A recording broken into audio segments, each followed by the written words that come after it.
Hola, Gavin. Hi, Louis. I'm reporting live from the border, so I'm speaking the tongue of my people. Okay, I'm getting the flavor. I was nervous because I know Spanish a little bit, but I shouldn't do it because I am Take white. the risk. Oh, Take the risk. okay, that was. Come on. Also, it's literally the word hola. I think. I know, but I want to be sensitive. Right. We're sensitive gals here. We're sensitive gals truly here. are. Hi, everyone. Welcome to the Mixed Reviews. We are a film podcast where we take a film subject, such as an actor, an actress, a director, or a mini-genre, and we take 2 weeks and we fill our brains full of so much information it's about to burst, and then we shoot it all back out at you and tell you what we like and what we don't like. Gavin, do we burst all over our listeners? I'm about to burst. I'm about to bust. Oh, my goodness. We do our best. We watch as much as we can in 2 weeks, and then we have some fun. We mix it up, and sometimes we bring some friends along for the ride. Please welcome to the stage. Today we have with us the wonderful, the amazing, I'm trying to think of other adjectives. There's effervescent. Is that too much? Sprightly. Translucent. Translucent. Mitchell Beaupre. Hello. I did do that right? Because I've listened to you on other podcasts and they've gotten it wrong, and I'm like, I will not fall into this trap.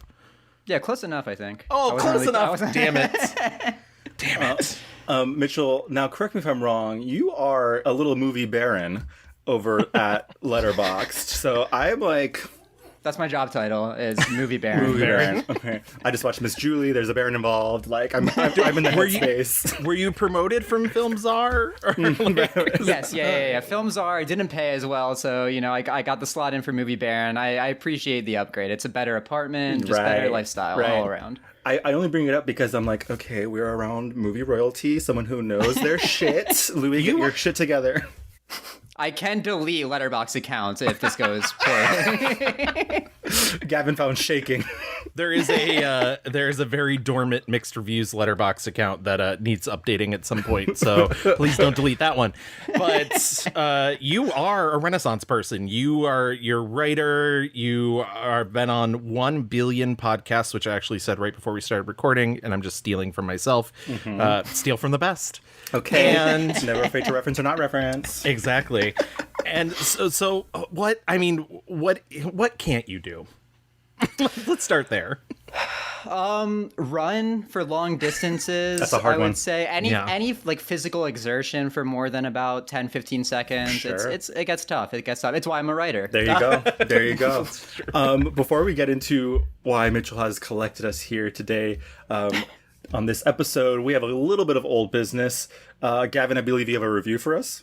I do. So we got one more new review, as I've been saying over the last, 1 billion episodes. If our listeners could go to Apple Podcasts, if you listen to us on Apple Podcasts, and leave us a 5-star rating and write us a little review, that would be wonderful. I'm trying to get us to 100 reviews by the end of 2022, because we're a podcast that's been around for 5 years, and I know people that have podcasts for 3 weeks that get thousands of reviews. So I'm just really trying, guys. We gotta release. Fuck you, Quentin Tarantino. Yeah. We gotta release the dick pics. Wow, I had a follow up to Mitchell's joke, none to Louis, but Let's rewind. Fine. We did get a new review entitled "Cured My Depression." It is from Restless Mal, and it is just the 100 emoji. Wow, that's literally all you have to do. If you want to review us on Apple Podcasts, drop by, leave a little emoji, write a little word. If you just want to write Julia Roberts, we're going to get to it someday. It's going to be challenging. It's going to be 2 episodes, but we're going to get to it. But yeah, please do leave us a rating and review, and we would love that because It lets other people get us. Mao, I'm happy to be at service in your quest to mental health. Thank you, everyone, for listening and leaving us those wonderful ratings and reviews. On our last episode, we talked about the tip spot queen herself, Miss Joan Cusack, and had a ball doing that episode. We asked you guys to go online and vote for your favorite movie, and here are the results. Tied in last place is In and Out and Other. So we did have some people leaving some comments about broadcast news, some Toy Story, So we got a good selection of other. I actually got one person extolling their love for toys, and I was like, "Yes, my people." You were like, "Look at my collection." Someone also mentioned High Fidelity, so all good things. And then Working Girl came in at second place with 22%, and the top dog that me and Gavin both picked, Addams Family, coming in at 56%. Gasp! I know, it's just undeniable, but we love them all. Mitchell, do you have any fave Joan Cusack movies? Yeah, I voted for Working Girl in the poll because I didn't want to waste a vote on other, but I think that ultimately my favorite is probably School of Rock. Okay, I really love her in School of Rock. She's as the good. principal. She's so good. She's like super sexy in it, which is like rad.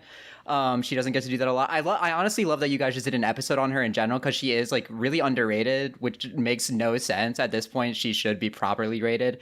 But yeah, it's really bonkers because she is underrated and yet still has somehow had 2 Academy Award nominations. Yeah, right. But like not a name that comes to people's minds, not like at the forefront. And that's sort of what I love about doing this show is that, well, first of all, that we can do whatever we want, and that's we are literally beholden to no one. But that we get to do such a wide variety of things, whether it's a weird genre or, a character actor who doesn't get as much love. Like Louis was saying at the beginning of that last episode, I was scared it was going to be like a Stanley Tucci because that was really our first foray into character actors. And I mean, a little bit was, but it was also like, I don't know, she gives so much depth even in right. like it's incredible 10 what minutes. she's able to deliver. She has so much energy and like physicality that doesn't matter. She's that girl in the neck brace, and it's like, God, I'll remember that forever.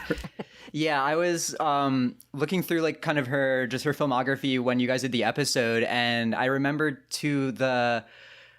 when she did the series finale of The Office, it's like she's in just the one episode, and I just remember that every single time I watch the episode, she makes me cry, and like literally her like immediate first scene as like Aaron's mom coming back to like reunite with her, and it's like, yeah, she can just come in for a second and completely like steal it, make you fully believe a character. Yeah, totally. Well, Joan, we love that episode. We love you. But let's move on to why we're here today. Mitchell, as our guest, why don't you tell everyone what we're talking about today? Sure. So today we will be talking about the one and only Colin Farrell, somehow still never nominated for an Academy Award. I know. I've been saying that for 3 days now. It makes no sense. What made you think of him as someone for us to cover? Yeah, he's one of, I think, the best working actors right now. So that's like why he immediately came to mind. But why I wanted him over like anybody else, I gave Gavin, I think, like a list of like 5 different people that I thought would be good, and I said Colin Farrell number 1, though, if you guys were into that as an idea. I think that he's somebody who has a lot of films that definitely vary the range of good to bad, as we'll discuss, but as Gavin and I were kind of talking earlier in DMs, like even the bad ones are not like chores to get through, which, especially as you guys I'm sure know, doing a show like this, like there are actors who you think like, oh, this is one of the best actors of all time, like I'm not gonna get bored of any of these movies, and then you get like a week into it and it's just like film after film after film that you're struggling to get through. I feel like Colin Farrell doesn't really have too many of those, maybe 1 or 2, but usually like the bad ones are still like super watchable, and like he's generally pretty good in them. There's probably only a couple bad performances of his. Yeah, I was thinking like as I was watching A Home at the End of the World today, I was like, just try and describe Colin Farrell without saying like brooding. He is just the master brooder, just so charming and has sexual chemistry with like a lamp. Like it's crazy. It's crazy. And he came up during the aughts where everyone just wanted like the hot white leading man to be hot and white, and he like did that for a little while, but I'm so happy that he's been able to reach out and do weird fucking like literally such weird movies where I'm like, and he delivers. It's great. Yeah. And the thing is we're going to talk about his age in a second, but I think that's another important thing to really keep in mind as we're talking through this episode. He's really only been famous for 20 years. 20 years. That's it. Yeah. It's not like a massive, but it feels like he's been there all along because he was such an instant skyrocket into the fame monster, if you will. Thank you, Gaga. Thank you, Gaga. And I think what's also interesting is because he is so young, he's somebody you can sort of chart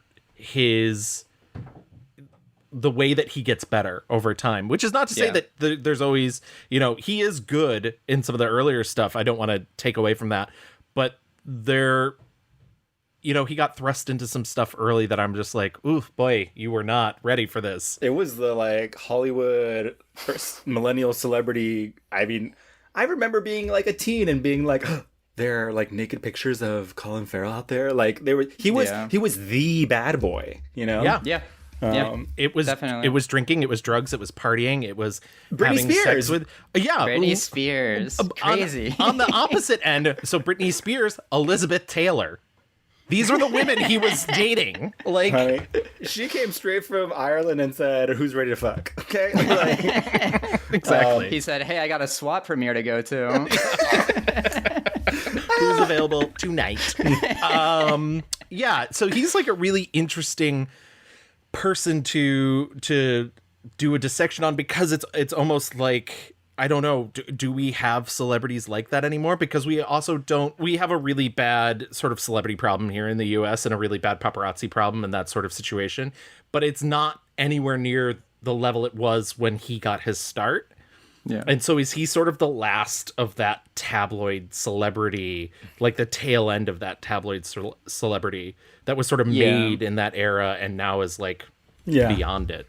right. Yeah, I definitely think because it was like around that same time period of like the Ben and J-Lo stuff, but Ben was already like well established from the like 90s stuff going into it. So yeah, Colin does seem like, especially as like a male star, kind of that last segment of people who were born into the spotlight from paparazzi and like that whole like tabloid culture where your understanding of who they are comes from that. So like growing up, I was born in 1990, so like that Shut up, you baby. that sort of period of like 2002 to 2006 where he was in like the tabloid and all over the news cycle like that was how I saw Colin Farrell, and like how I got introduced to him was seeing him as the like train wreck kind of bad boy. Right. And also it's weird, I was just thinking right now, like he was one of the rare male stars that was like sexualized, that wasn't very common. It was like, oh, he's a drinker, partier, bad boy, but like it was also like, oh, he looks very hot and we want to see him without a shirt on all the time. And it that's what he was. I don't know. It's weird. We don't get a lot of sexualized celebrities, especially from that era of like super macho nonsense. But I digress. We will get into all this and more. Gavin, why don't we go back into the rewind? Colin James Farrell was born May 31st, 1976. He is 46 years old, as I mentioned. He was born in Castleknock, which is a suburb of Dublin. His mother was Rita, and his father was Eamon Farrell. His father played football for the Shamrock Rovers FC and ran a health food shop. And it's funny because I've watched interviews with him where he like starts off by being like, oh yeah, culture was all around. It was music and storytelling, just the way that Americans picture Ireland. And he's like, none of that is true. My father was an athlete, was a professional footballer, soccer player. And so that was really the only particular kind of structure I remember in my relationship between he and I, and my parents came from working class stock, which doesn't of course exclude them from having an interest in the arts, but for whatever reason there was no songs, there was no stories, there was no trips to the theatre. The cinema was once in every blue moon, but I kind of had a love for film from a very early age, and I just found it very affecting from a very early age. He ends up being educated at the St. Brigid's National School, followed by an exclusive all-boys private school, Castleknock College, and then Gormanston College in County Meath, all very Irish. Right. Castleknock sounds very fake, let me say that. Yeah, exactly. I now want to just be like, oh yeah, I'm from Castleknock. Just see what people do. Castleknock? Have you not? It's in upstate New York. And Yeah, during this time, his older brother is starting to take dance classes from this woman that he's just met that has emigrated from the US. She's a line dancer, and he decides to pick up line dancing for himself. She teaches him things, and he starts teaching line dancing, cowboy hat, cowboy boots. He's a dancer. He's in a club. He said he had on a white shirt and he was on some other stuff. Okay. And the producer of the boy band Boyzone spots him. World famous Boyzone, of course. Yes, Boyzone. Of course. Our British listeners know who Boyzone is. And they're like, hey, we're doing an open audition. Would you like to come audition? I remember very clearly, he said, we're going to have open auditions, but it's not really open. We're just doing it for press and stuff like that. And we'll see who sings and whatever. Will you come in and sing for us anyway? So I went into the Ormond Hotel, and there's a bunch of queue around the corner, a bunch of lads. And I think because I had a previous engagement with them that I could probably skip the queue. And I went up and I sang Careless Whisper. No. Yeah. Great tune. Terrible tune. Can you sing? Coming out of this mouth. No. Terrible tune. Okay. Murdered it. Yeah. So bad they asked me to, could you do that could you do that again? And I sang it a second time. And I didn't feel great about myself after that. They said, I don't think that's the best you can do. And by the time he gets home, there's a call on his answering machine saying, "Ooh, yeah. So sorry, babes. Yeah, it's not going to work out at this time. I don't think. I don't. Doesn't end up living the boy band dream. What's wild is you don't even have to be able to sing to be in a boy band, right? Like, you just gotta be lip hot. sync. I think it's a requirement for the audition. I think you have to be able to sing in the room. You have to be passable. Yes. I would say, like, 3 out of the 5 have to sing. The other 2 just gotta have, like, rhythm. I like that you did some dance moves there. Once again, not a visual medium, Louis. You got him down. That's just for us. A little show for us. Google's always watching. From there, his brother's like, hey, don't let this get you down. Why don't you try acting? You have this love of acting. And so he attends the Gaiety School of Acting for a year. And also, I would like to point out, during this time, he also goes and spends a year in Australia. And at this time in Australia, he, like, gets this love of, like, theater troupes and juggling and sort of a very circusy education, I would say, more so than acting. And then he gets this year of acting school, but he drops out after a year because he's offered a role on Ballykiss Angel.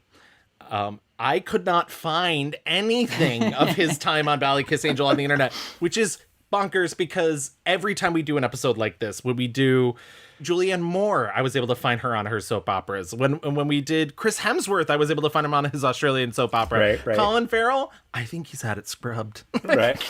You can find those line dancing videos of him on the internet. But Exactly. Not the soap opera. But nothing of Ballykiss Angel. I do want to hit one thing I don't know too much about, but I do think it's an interesting thing to say.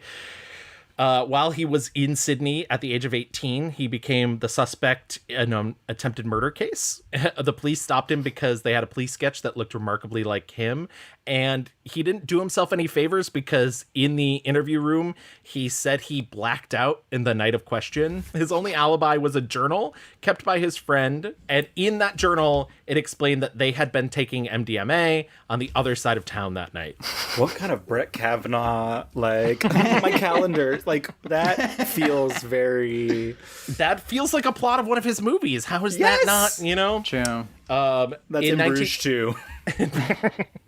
In 1999, he gets cast in Falling for a Dancer, which he knew. He was like, I have this in the bag. I'm a former dancer. I was able to find clips of this online. It's a mini series. I did not watch the whole thing because I was like, 3 hours. I'm not made of time. But he does then make his feature film debut in English actor Tim Roth's directorial debut, The War Zone, which is a drama about an incident of child abuse starring Ray Winstone and Tilda Swinton. I don't think he has a line in this movie. He plays the daughter of that family's boyfriend. I think he says like, hello, my name is, or something. Yeah, he has like at least like one little scene where they're kind of like courting, but yeah, definitely not a big part by any means. Which, you know, beautiful young, like, just 19-year-old. What else do you need? It's that- pre-9/11. We were all very innocent back then. That movie, by the way, is fucked real up. real dark. Real dark. Gird Real fucked yourself. If you're I liked it a lot. I did, but I was like, man, I am gonna have nightmares. Wow. Okay. Great way to start. The filmography. He then starts auditioning, going out for roles, and actually gets cast in a stage role for a new play called In a Little World of Our Own. That is so popular that it ends up going to London. And while he's in London, and I'm going to pause right here and just give you all a warning, there is never at any point in your life do you have to thank Kevin Spacey for anything. But Kevin Spacey is in the audience, and he sees hot young Colin Farrell. Oh, I don't like this. I don't like this. Yeah, this is feels not- icky. Yeah. And he's like, you should be in a movie. I'm making a movie in Ireland. And so he gets him a role in this film called Decent Ordinary Criminal that he's doing. And yeah, he basically or Ordinary Decent Criminal. Sorry, I don't want to get this name wrong of this horrible movie. People were looking that up. People were looking it up trying to find it. Sorry, Ordinary Decent Criminal. You won't find Decent All you Ordinary Criminal on Spacey IMDb. heads out there. And yeah, he basically plays like an underling of this crime lord. I did watch this movie. It's really bad. Kevin Spacey's Irish accent is about as terrible as, I don't know. He is. He is. Yeah, absolutely. There we go. Ireland's a great place to live, do you know that? Are we near Roundwood yet? About half a mile. As soon as we get off this road, we're as good as there. Fantastic. We might stop for a pint, will we? Kevin Spacey helps him get his a first bigger role, and then not to like end the Spacey talk. Sorry for talking about Kevin Spacey so much, but this is all real. So he had just done one of the John Grisham adaptations with Joel Schumacher. It escapes me at the moment. Not The Client, the other one. A Time to Kill. A Time to Kill. Spacey's in, yeah. Yeah, and he was like, hey, there's this hot young Irish guy. I know you're looking for a lead in your new movie Tigerland. And so he like points him, Joel Schumacher, in the direction of Colin Farrell, and he gets the role. He lands this lead, which is, you know, basically sort of unheard of. This is his third film, and it's this huge movie with a well-known film director, and he is playing the lead. That's kind of nuts. That doesn't happen. And this is like the beginning. I feel like Colin at the beginning was really, they said, oh, she looks great in war. This is a soldier. This is a soldier, mama. So like Colin literally has been in so many wars, acted as Tigerland is Vietnam War, right? Yes. And we'll see in this early stage, I'm like, he plays a lot of cops, a lot of soldiers, cops of all stripes. And it started at the very beginning, babe. They said, give this man a gun. The movie is fine, but you totally understand why it's like a breakout role for him, because he just pops. Like it definitely trying to give him the like Paul Newman kind of, breakout role. And I mean, he absolutely nails it. It's a performance that I really love. It's a really great cast. It's a super stacked cast, which I think speaks to Schumacher being able to do it. And it's like a Schumacher coming off of the Batmans and everything, so it's like him going for his like return to form indie. And yeah, it's a fine movie, but definitely worth watching for his performance. Did you like it? I did. I'm more middle of the road like you are. I don't think it's an amazing film, and I do think it oftentimes feels a little Full Metal Jacket light. Sure, but I do think, it's both a really interesting looking film too, because he shot it on Super 16 and blew it up. And yeah, I think Farrell's performance really is something impressive for being, like I said, he has like 3 lines in his first movie, maybe 5-6 lines in the Kevin Spacey movie. Like this, he's in almost every scene. He truly is the star, and I think that's a lot of weight to put on somebody who hasn't done something like that before, especially somebody who truly has no film training, who was trained for the theater, and also, oddly enough, has never been back on stage since the play Spacey saw him in. Jim Paxton. Yeah, let's not become friends, Jim. You could be dead tomorrow and I'd miss you too much. Excuse me? It's a joke. I like that you compared him to Paul Newman. I hadn't thought about that, but it's truly what that is, sort of the smile, because he doesn't give it the hard The one thing that people, mold. yeah, He looks hard. He looks like, he's right, but fucking then beat it's all you like up. soft, gooey Right. center. Right, but then he just like furrows his eyebrow, and you're like, oh my god, maybe I do want you to hit me. Yeah. You think to yourself, I can change him. Right. So yeah, I get it. We could. Yeah, and we could. Okay, he's the rare Pokemon straight man where it's like, yeah, it's fine. Call me Slur, please. Jesus.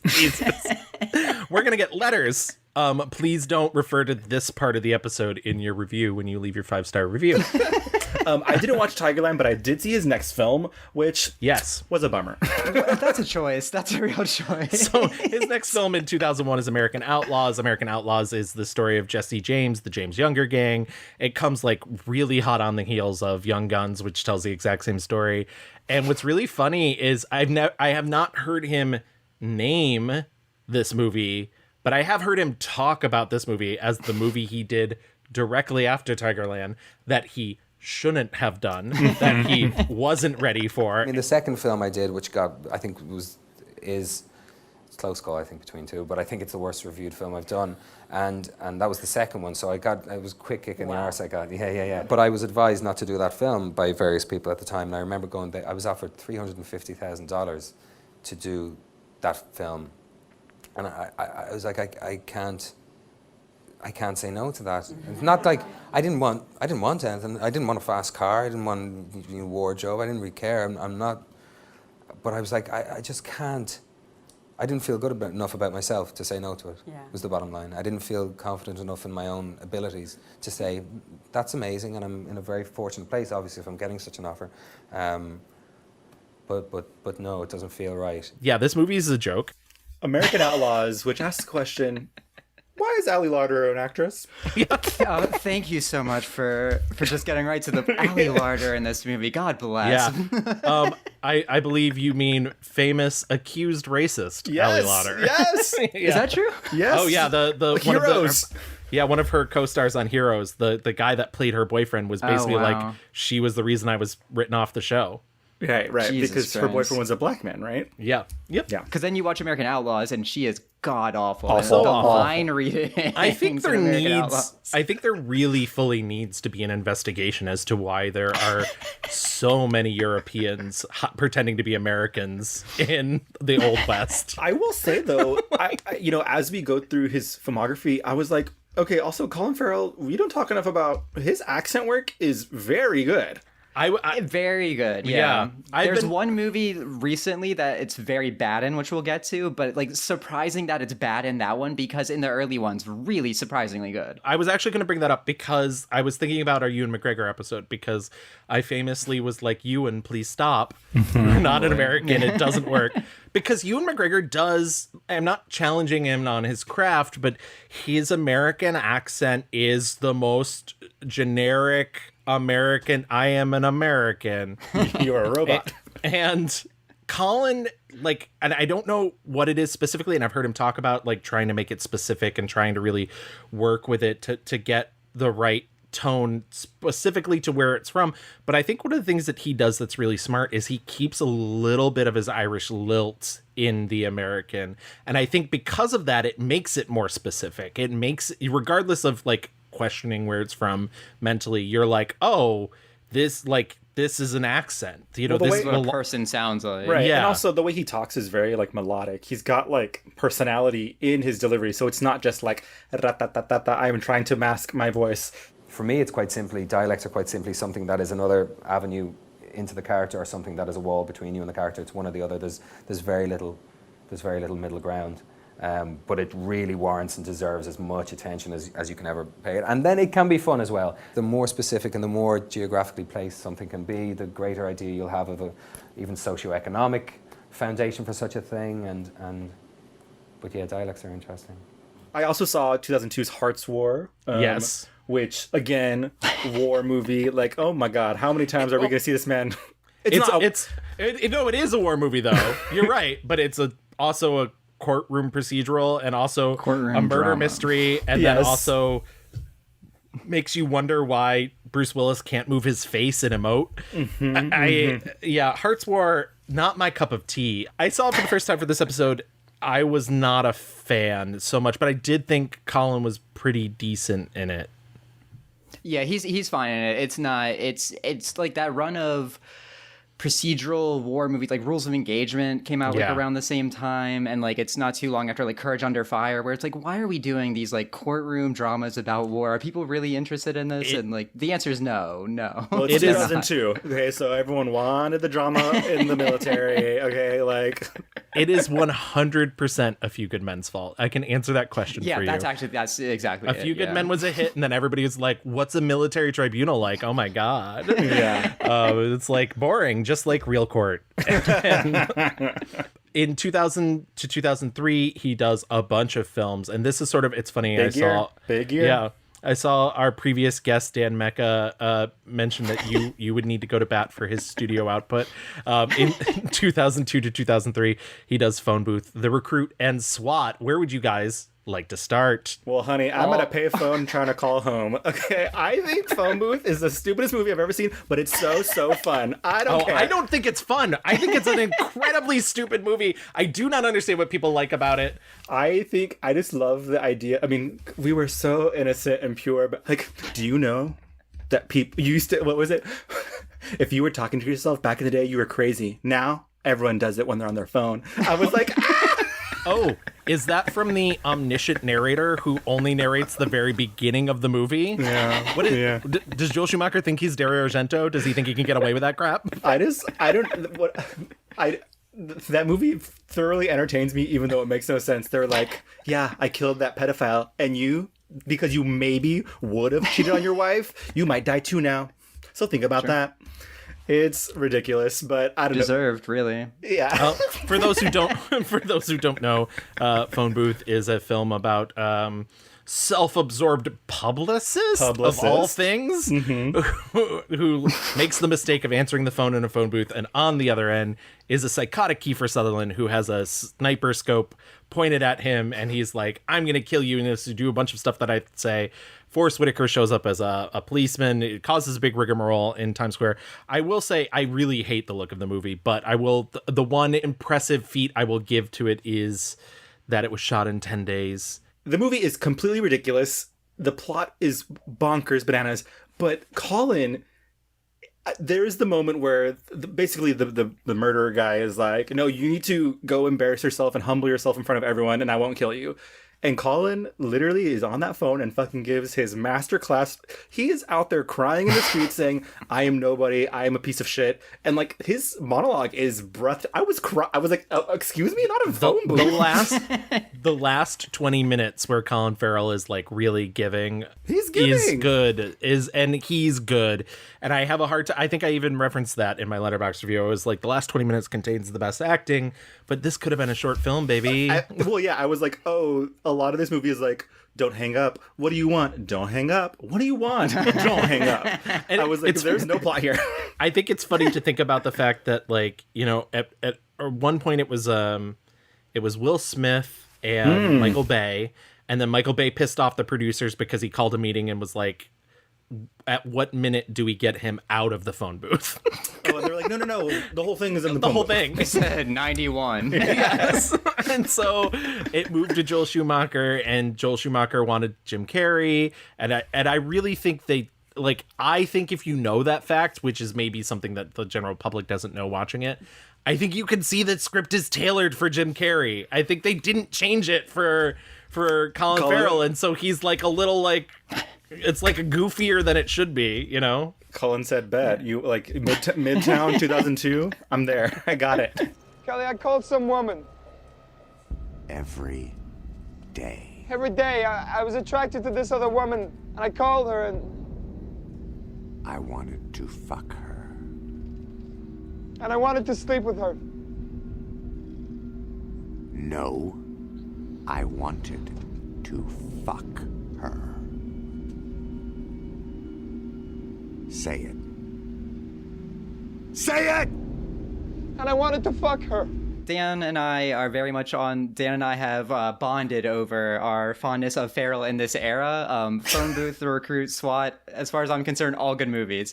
Let's not forget Daredevil and his turn as Bullseye. Oh, yes. Daredevil, We'll also get a to good that. movie, which he is great in. But Phone Booth, I like Phone Booth. I do agree that it is, it's a bonkers movie. It's not, it's ridiculous, but I think that it knows that. I think Schumacher definitely knows that. I think that it's also fun because it's the first instance we see a Farrell playing like a sleazebag, which he goes on to do, a bunch of times. And I think that he's really good at that. And it's a nice little switch from like the Tigerland thing, the American Outlaws thing of him being this like very clean cut American hero. Like Phone Booth, he's doing a very different thing and he really sells it well. I think you definitely buy him as this just like repugnant dude who, even if he doesn't deserve to get shot by a sniper, you still definitely don't like this guy, or even you're like not even rooting for him, right? Which is a really interesting take for that movie to have, rather than it being like a Cary Grant and a Hitchcock kind of thing or something where it's just like very black and white. They still want him to be a likable leading man because like he does not cheat on his wife, right?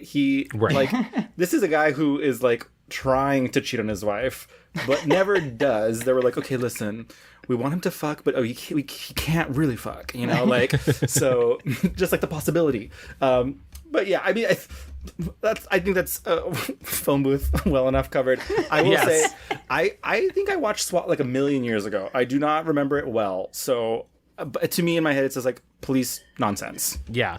I don't like SWAT at all, I will say. I think it's just a lot.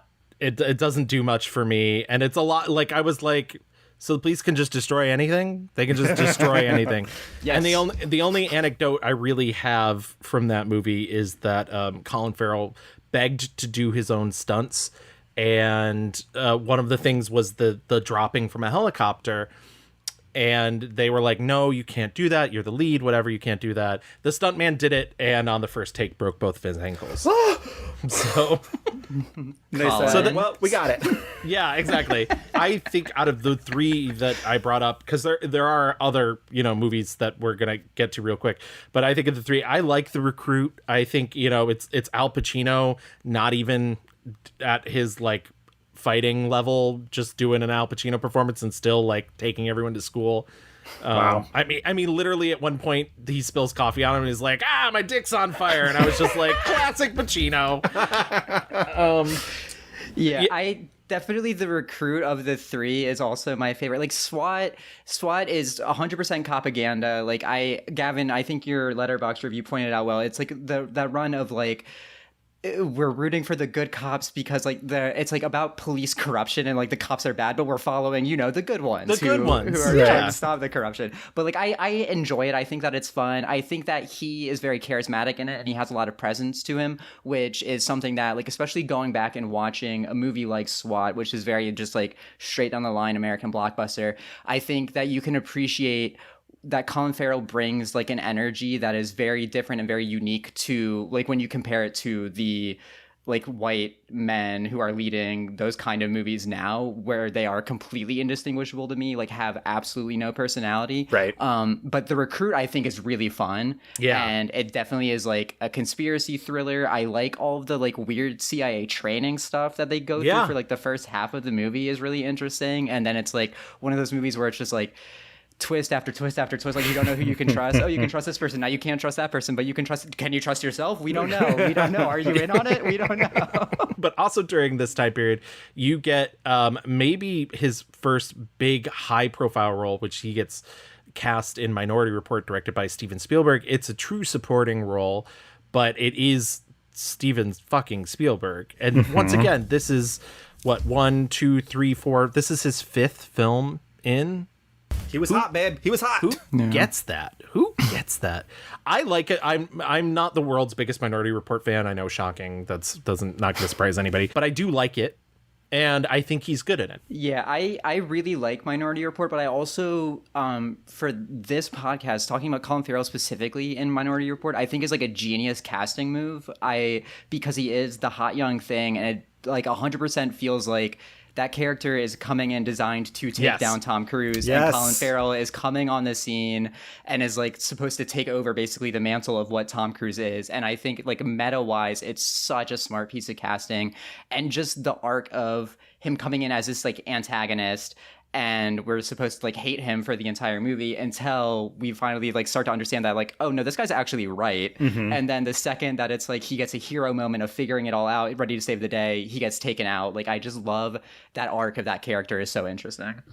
What are you gonna do? Possession alone will cost you 6 months. Not to mention your badge. I guess we won't be working together after all. Now put the gun down, John. I don't hear a red ball.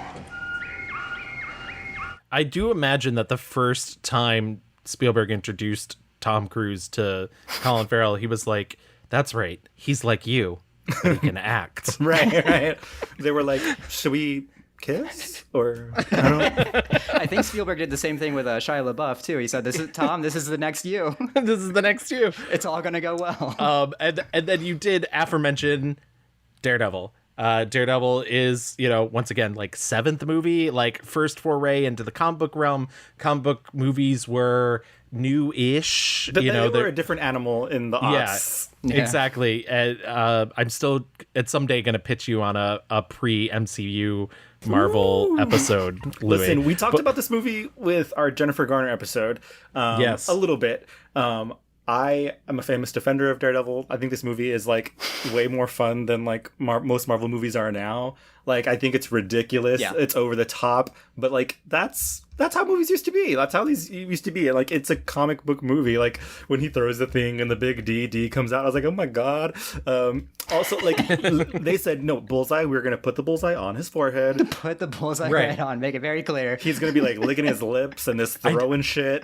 I do like that during the early 2000s, there was that fear of putting characters into costumes, and there was that like superheroes don't need to wear costumes, villains don't need to wear costumes, but then they give him like a shark skin jacket and the bullseye carved into his head, and it's like, you gave him a costume. Yeah. I want a fucking costume. It's a scene, Chewie. I love his interactions with Michael Clark Duncan, his interactions with Jennifer Garner. But yeah, Daredevil is, you're right, it's a very singular beast. I used to give it shit because I used to be like, wow, it seems like Mark Steven Johnson doesn't have any style. But then the guys that directed the Avengers were like, hold my beer. Yes. So he's a busy guy in this time period. I genuinely think it's the Spielberg connection. But he starts making blockbusters, and he's still doing like slightly smaller movies, but he really becomes, a blockbuster queen, essentially, because you have Alexander, The New World, Miami Vice. All of these things are auteur directors, like really working in like very singular mode. And at the same time, he's doing these smaller bits in between. You have Intermission, A Home at the End of the World, Ask the Dusk, which we talked about in our Selma Hayek episode, and maybe the less said, the better. But yeah, it's such an interesting run. And I think, I was talking to my boyfriend, Dan, and I was like, I think it's so interesting to look at his career now because he's doing so many more independent things, but still working with interesting directors. And I wonder why he's not doing blockbusters anymore. And Dan was like, it's not that he's not doing blockbusters anymore. It's that studios have stopped trusting these blockbuster directors with these budgets. Right. Because they want the sort of Marvel type people that they can control and like But have also, the authority when you, over. When you think about Alexander, The New World, and Miami Vice, did any of those make money? Like, I Alexander, notorious flop, Even like The New World was very critically acclaimed, but obviously Alexander and Miami Vice has gotten a massive reappraisal at this point, but Miami Vice and Alexander are huge critical flops as well. So like that was it felt like that run of, we're trying Colin Farrell out for the big blockbusters. This is your moment to shine. And then it just like all came apart. And obviously I'm sure you'll talk about too, like his personal life falling apart very much at the same time too. And so it all just kind of like crumbled around him, both professionally and personally here.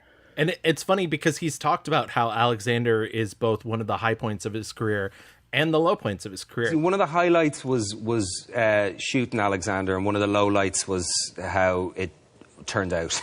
Because it doesn't, like, people would go, get over it or whatever, and all that kind of stuff, which I get from the outside looking in, because, I still got paid so handsomely. I didn't finish school. The blessings that I still had, the real kind of tangible blessings and the fortune were there. But you're a human being and you work for 6 months and you don't want to bore anyone. You don't want to bore an audience member. And for me, I certainly have a respect that people give up 2 hours of their time to go to the cinema. The last thing you want to do is have them coming out saying, Jesus Christ, we spent £60 on the babysitter and fucking £40 on popcorn and tickets. That was a waste of our life. Because when he was making it, he was able to get all of these other Irish actors employed. He was really able to work with Oliver Stone in a way that he had not worked with a director before. And unfortunately, it backfires because, yeah, it's a disaster. Nobody likes that movie. I've seen one of the 5 versions of it. I can't remember which one I've seen. I think the longest one because I was a maniac in college. But yeah, Alexander is a real disaster. I mean, I do like listening to him talk about working with Angelina Jolie, especially since they also dated. Because he was like, it's pretty weird having her play my mom. Yeah. So Alexander is one of the few Colin Farrell movies that I just hadn't seen, period, before we locked in doing this episode on it. So I was like, I know that Alexander is a movie that I have to watch before we do the episode just because of what it represents in his career. It's like definitely the biggest one that I haven't seen, and I avoided it for so long because one, I don't like Oliver Stone in general, really. But then two, solid, like it just, understandable. It just looks like a slog. And yeah, I watched the theatrical cut, which is just because it's the only one that's available on iTunes, and I was not like buying a Blu-ray of the ultimate cut for this. But I know people Zack who Snyder's like the movie. Alexander. I know people who like the movie say the ultimate cut is the one to watch, but I'm not going to watch like another hour longer version of this movie. It's a real chore to get through. It doesn't feel like it knows what it wants to be. You want it to be campier than it is because of like how bad it is, and like literally everybody is fucking in this movie. Everybody's so horny in this movie, and it's like, just go for it more. Why not? It's sort of funny too, because a lot of people claimed at the time that what really sunk it was the fact that they didn't shy away from the fact that Alexander was bisexual, and then that became like a new big news event where it was like, oh, Alexander the Great is bisexual, and it's like, what? Yeah, I know that they don't teach that in history books, but literally everybody was fucking back then. They didn't have TV. Like, right. But also, I mean, it's funny. So I like watched half an hour of it, and then I realized, oh my god, like, because there's a version on Amazon that's like, I don't know, it's like Alexander something else, Alexander Unrestricted. I don't fucking know. But I was like, there's so you watched so much the porn version. Alexander Unleashed. Yeah. And I was like, there's so much left of this movie. I can literally watch an entire other movie. And so instead I watched A Home at the End of the World, which also bisexual chaos, and like I think that was what fueled the like people were like taking screenshots of him kissing boys, and like it has led to more and more of the like aggressive paparazzi craziness. Right. Yeah. And because you did bring it up, Mitchell, you did bring up his personal life. I mean, it'd be a good time to sort of stop down his movie career and talk about it. In 2000, he had met Amelia Warner at the premiere of Quills, and they dated from July to November of 2001. And there were some people who claimed that they were married, but he's never, said which way. He just said that the relationship was too fast and too young. Then in between 2001 and 2005, he is linked to Britney Spears, Nicole Narian, Elizabeth Taylor, Angelina Jolie, Maeve Quinlan, and Demi Moore. So it's just like lady after lady after lady. Busy boy. He meets American model Kim Bordenave, and they have a son together, James Pedrig. Then in 2005, he checks himself into rehab for addiction to recreational drugs and painkillers. He goes on Letterman and he talks about how this really ended up helping him out and saved his life. I've been on such a mad trip for 6 or 7 years that I just had to step back and have a look at my life, and having my son as well was the primary reason. Just wanted to be there for him, wanted to be clear, be around him, remember being with him, so... Yeah, absolutely. I mean, In sort of an unfortunate turn, he did find out that his son has Angelman syndrome, which is a very rare genetic disorder characterized by intellectual and development delay, including lack of speech and excitable demeanor. And, he said that his son didn't learn to start walking until 4, and really he has a life ahead of him of just a lot of speech therapy and a lot of but you know, he's like, he's not suffering, and that's great. He's like, I've met people with diseases who, you know, who suffer their whole life, and this could be worse, but also it's so heard of because it's like 1 in 30,000 people gets it. So you know, I've literally not heard him talk about his son since. I don't know how his son has developed past the age of 4, but you know, hopefully all good things there. It's so interesting to hear you talk about like how he checked himself into rehab or this program to help out, because he very easily could have been like so many other like hot young rock and roll guys who are actors and just like overdose, you know? Yeah, I mean, like, see, Heath Ledger to me feels most comparable just because they both were like hot. I mean, yeah, Colin Farrell took over Heath Ledger's role in Parnassus too. Right, it's just like they're both like hot, hard looking but kind of soft men who were like really accessible. And yeah, that shit, like, I mean, celebrity is one hell of a fucking drug, so I'm just like really happy he was able to, you know, get that under control, and we still have him today. Yeah, and it's cool too that like in interviews today he's just like very open about like the whole process, the fact that he like came out and was just like very much like willing to talk about it and talk about the hardships of it and like the kind of process of it. And it's interesting too, like people bring up Miami Vice to him plenty because of how much people like love that movie now and everything, and he will be like, yeah, I don't remember a second of shooting that movie, like I was blacked out basically the entire time that I was shooting that movie. He talks about how he has huge holes in his memory, huge blackout moments that he has no memory of partying or what he was doing. That's wild. I cannot imagine. I mean, I was young once. There are times where I've been blackout, but like I can count them on my hand. Like I can't imagine having massive bits of an entire movie. Yeah. Also, just to get it out of the way before we pop back in to his movie career, in January 2006, Farrell filed a lawsuit against his ex-girlfriend, American model Nicole Narain, and the Internet Commerce Group for the unauthorized public distribution of a 13-minute sex tape they made in 2003. He was offered $5 million for its rights. While IGC tried to release it, Narain said she would work with Farrell to ensure the tape remained private. Farrell said she tried to release it to damage his acting career and, quote, make money out of it, which Narain denied. On April 16th, 2006, they reached a confidential settlement. Farrell's lawsuit against ICG continued with a trial date for July 21st, 2006, and was eventually settled amicably.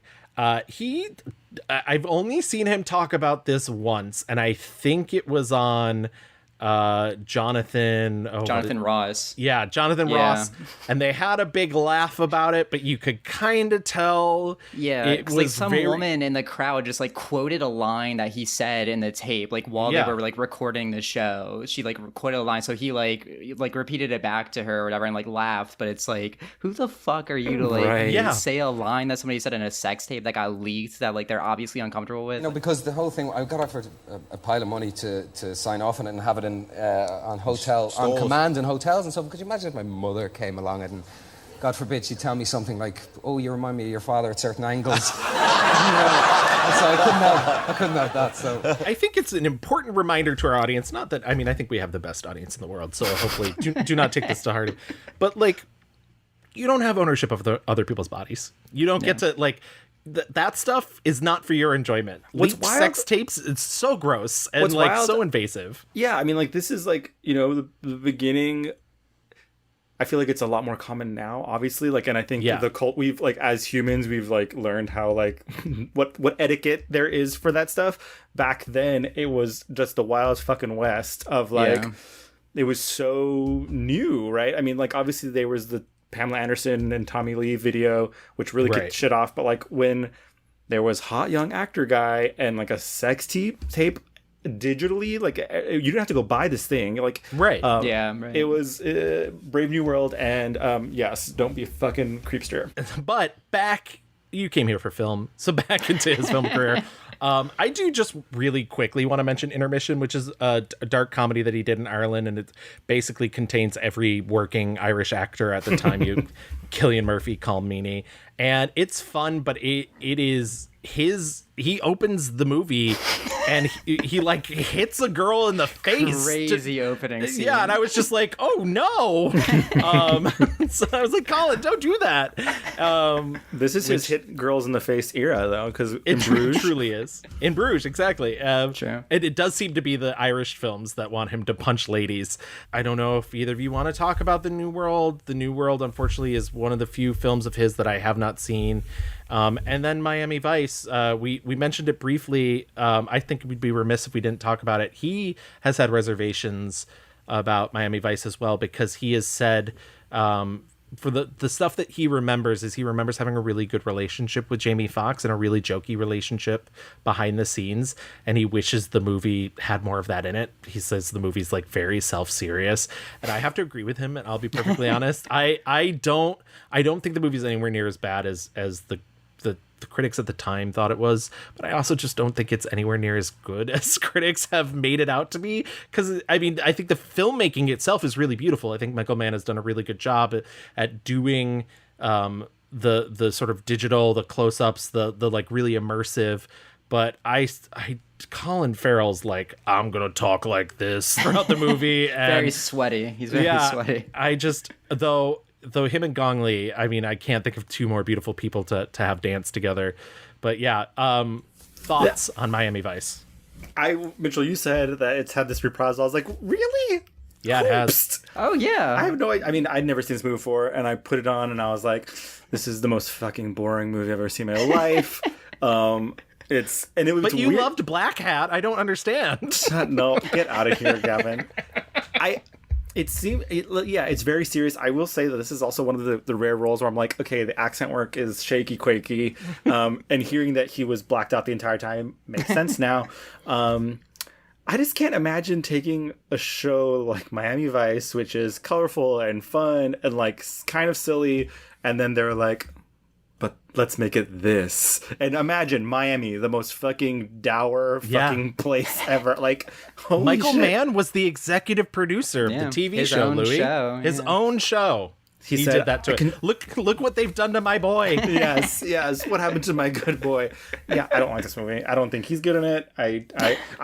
I'm not like super knowledgeable about like shooting and all that shit, but I was like, this movie also just like looks weird to me. Like there was moments where it looks like found footage shit when they're like at the crime scene. It's in that era of filmmakers like him and Soderbergh like starting to kick off the like digital era, so it's like definitely looks like low quality now. But it was them trying to like revolutionize like a new form. I personally like, I don't fully go towards the space of like, you know, pals like Blake Howard and Katie Walsh who like adore, like think Miami Vice is like one of like the masterpieces of the last 20 years. I don't go that far, but I do really like Miami Vice and The New World, and I really like their places for him specifically because I think they get into this space for him where he's able to really utilize his ability to be really like still and quiet and just like connect with his scene partners, especially in the romances with Koryanka Kilcher in The New World and Gong Li in Miami Vice. I think that he really brings like a romantic side out of him in these two films that I really respond to, and I think that he definitely taps into like later in his career too. But those two films kind of are like intertwined for me from coming at the same era. But yeah, I really like both of them personally. I love you talking about like the romance he brings out because he does have a lot of that in him. I mean, in A Home at the End of the World, I was just like, oh my God. Yeah. It is just oozing. He is sweet, tender boy. It's all love. Like, I wish. And when you compare it to Ali Larter and him in American Outlaws. My God. Literally, I think Robin Wright in this movie is so good. So yes. Home at the End of the World Home at the End of the World. We didn't really talk about it much, but that's a great movie. People should definitely check that out. It truly is. Claire loves you. I love Claire. Doesn't this all seem sort of strange? No, man. It's perfect. Just like this. Bobby, I'm starting to feel a little extra. You're essential, man. Hey, let's dance. Can't dance to opera. You can dance to anything.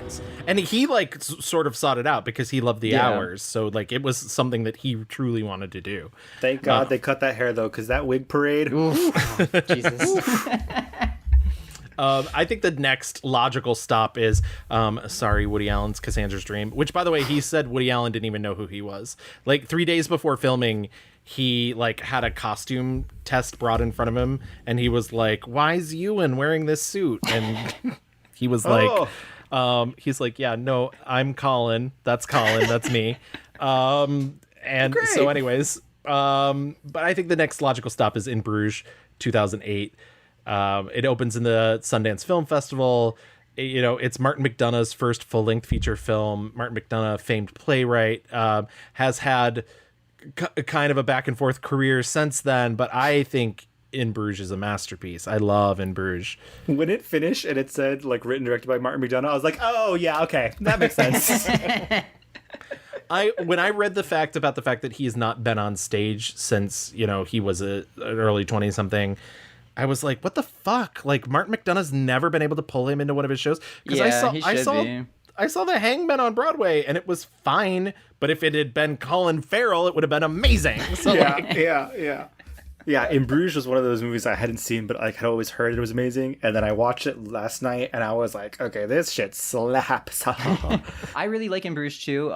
It was like a discovery weirdly for me because I saw it when it got a wide release in theaters. So it came to I was living in Dover, Delaware at the time, and it came to the theater in the mall there. And I was like, oh, what's this like little movie that I don't really know that much about? Let me go check that out. And saw it with my friend and came out that was one of the best movies that I've seen in years. It's just, it's so quirky and fun. It's I mean, the McDonagh thing, it's very fun, it's very charged and energetic, but Colin Farrell in it again, we talked, I think, off mic before we started recording about just his range, and that people maybe don't appreciate enough about his range or talk a lot about his range. Him coming into In Bruges and just doing this dark comedy where he's playing this almost childish hitman, and but who also has such remorse and guilt and brings his heart into it when you start to understand why he's acting the way he's acting and what he's holding on to.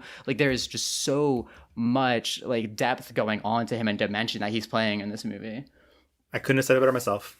I would like to put a little pin, just a teeny tiny pin, in the word childish, and we're going to come back to that. Put a pin in Bruges. Bruges. In 2008, he does Pride and Glory, the Gavin O'Connor film with Edward Norton. It's another sort of propaganda movie where it's the bad cops are bad, but also the good cops are bad, but they're allowed to do it. He threatens a baby with an iron. And that baby was like, no. Don't do it. The baby said, I have American Sniper auditions in 5 minutes. I can't do it right now. Baby. He ends up getting a Golden Globe for In Bruges, speaking of still not nominated for an Oscar. And him, Johnny Depp, and Jude Law also, once again, you mentioned before, they complete Heath Ledger's role from the Imaginarium of Dr. Parnassus, in which all three of them donate their earnings to Ledger's daughters, Matilda. He does Triage with Oscar-winning Bosnian screenwriter and director Denis Tenovic. I had to seek out this movie. It is not a well-seen movie. I really liked it. It's about PTSD, and it's hard to sell that movie. I think it's got some length problems, and I think the script is not great. And I also think Paz Vega maybe gives a bad performance in it, but Colin Farrell and Christopher Lee doing some psychiatric work together, pretty great. What do you feel when you see all these bodies lying around everywhere? Sorrow, fear, relief that you are not amongst them, that you have survived. Fuck you. Excuse me? I said fuck you. I'm not one of your fucking war criminals, right? So just back off! You said you wanted to talk to me. I never fucking asked you to come here! He does a small role in Crazy Heart with Jeff Bridges, which I've heard him talk about how easy that role was, because he's I didn't have to do any character work. The script did it all for me. Everybody's always talking about this character. I just had to show up and shoot for a week. And I was good for him for being cool, no work. But he did get to sing in it, and it is actually his voice, so he's not as bad as he thinks he is. So take that, Boyzone. Undine in 2009, the Neil Jordan film, shot by Christopher Doyle, Wong Kar-wai's longtime collaborator in terms of cinematography.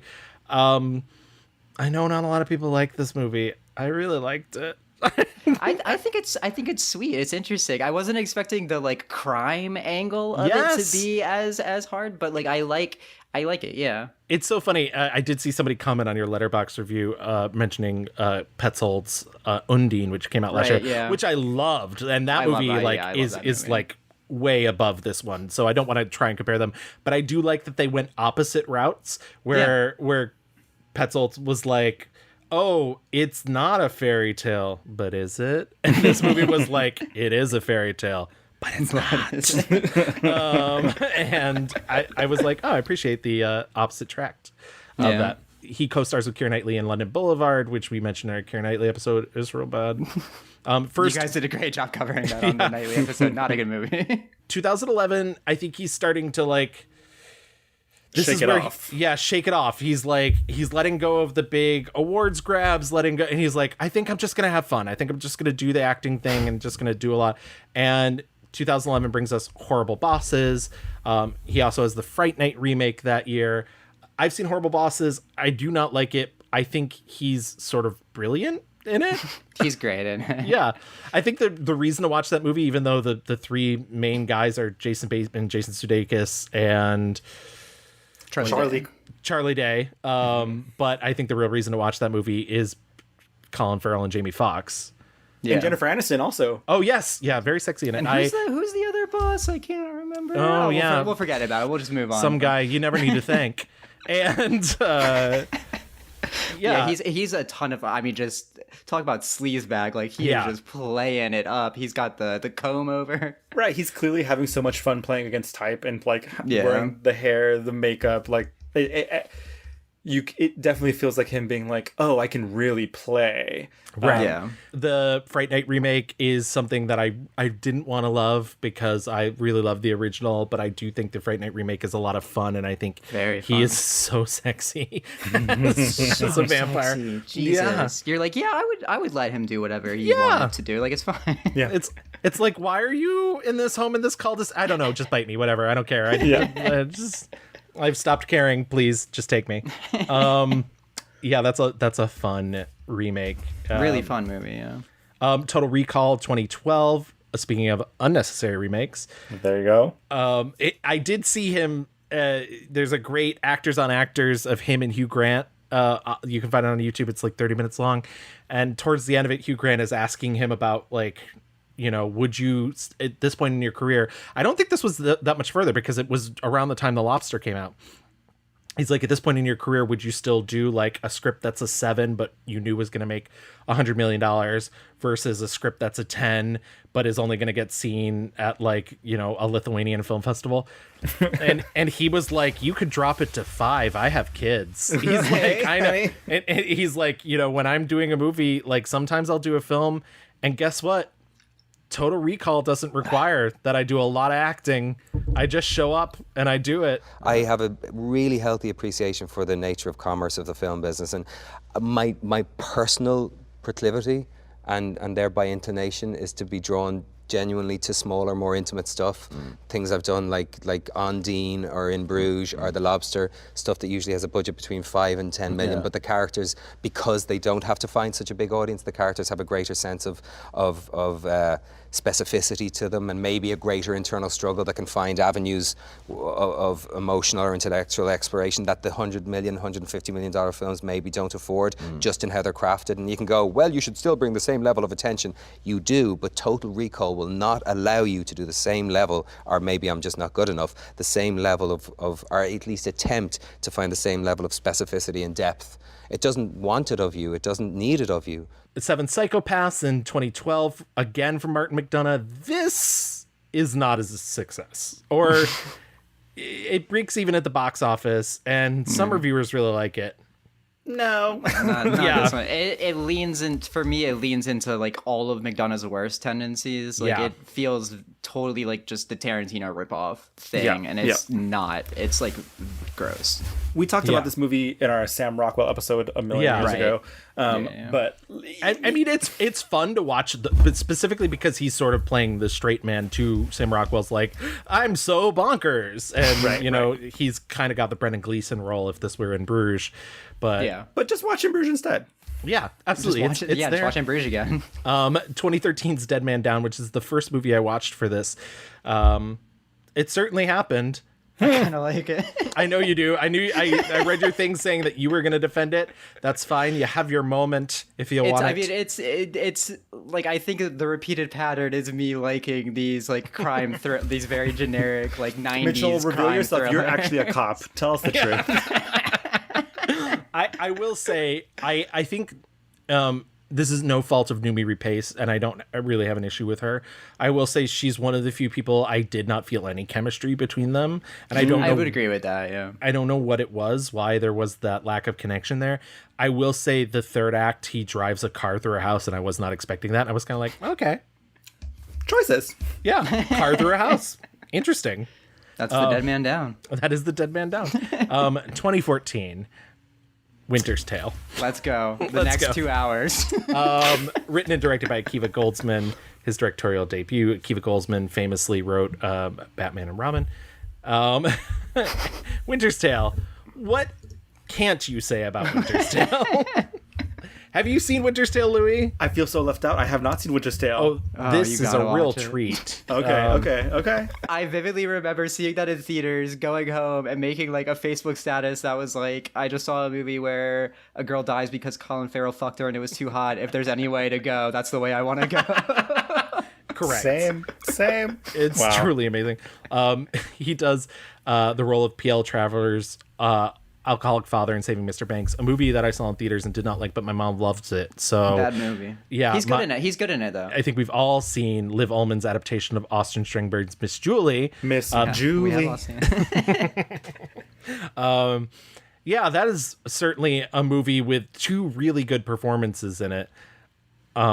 It's crazy though. It's like, fucking is bad, but also I want it, but I will kill you.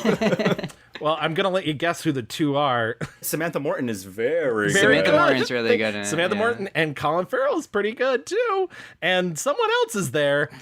Thank you. Chastain, I was like, she's perhaps a little bit out of her depth. Yeah, even though she doesn't have the range. I love her dearly. I think she's excellent, but whenever she's like crying, she's like on the floor rolling around. I was like, this needed a more delicate touch, ma'am. I like her. I maybe not in the love camp, but I do like her, and I've seen her in movies where I thought she's very good. Mitchell, I'm aware that she is your mortal enemy. I am famously not a Jessica Chastain fan, so Miss Julie felt very vindicating for me because I was like, this is bad. Yeah, I knew it. This is I knew it. bad. This is what I'm seeing this whole time that none of you other motherfuckers are seeing. And you know what? If I only saw Miss Julie, I'd be like, Mitchell's damn right. Yeah. What do I do? Stay here. Keep quiet. Nobody knows. I can't stay here. Everyone knows. They don't know. And they would never believe it. I suppose there are consequences. In 2015, he stars in The Lobster, which is Yorgos Lanthimos' English language debut.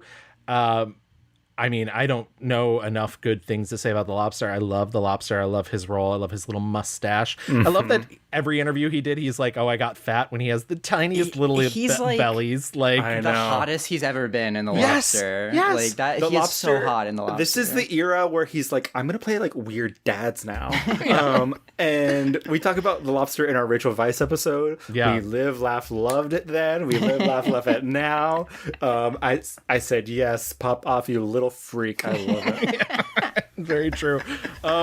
And like from here, it's literally kind of become this like 1 for you, 3 for me sort of situation. You know, he's in the Harry Potter universe now with Fantastic Beasts and Where to Find Him, where he plays like one of 1,000 versions of Johnny Depp, I guess. He does The Beguiled in 2017, Killing of a Sacred Deer, once again with Yorgos Lanthimos, Roman J. Israel Esquire.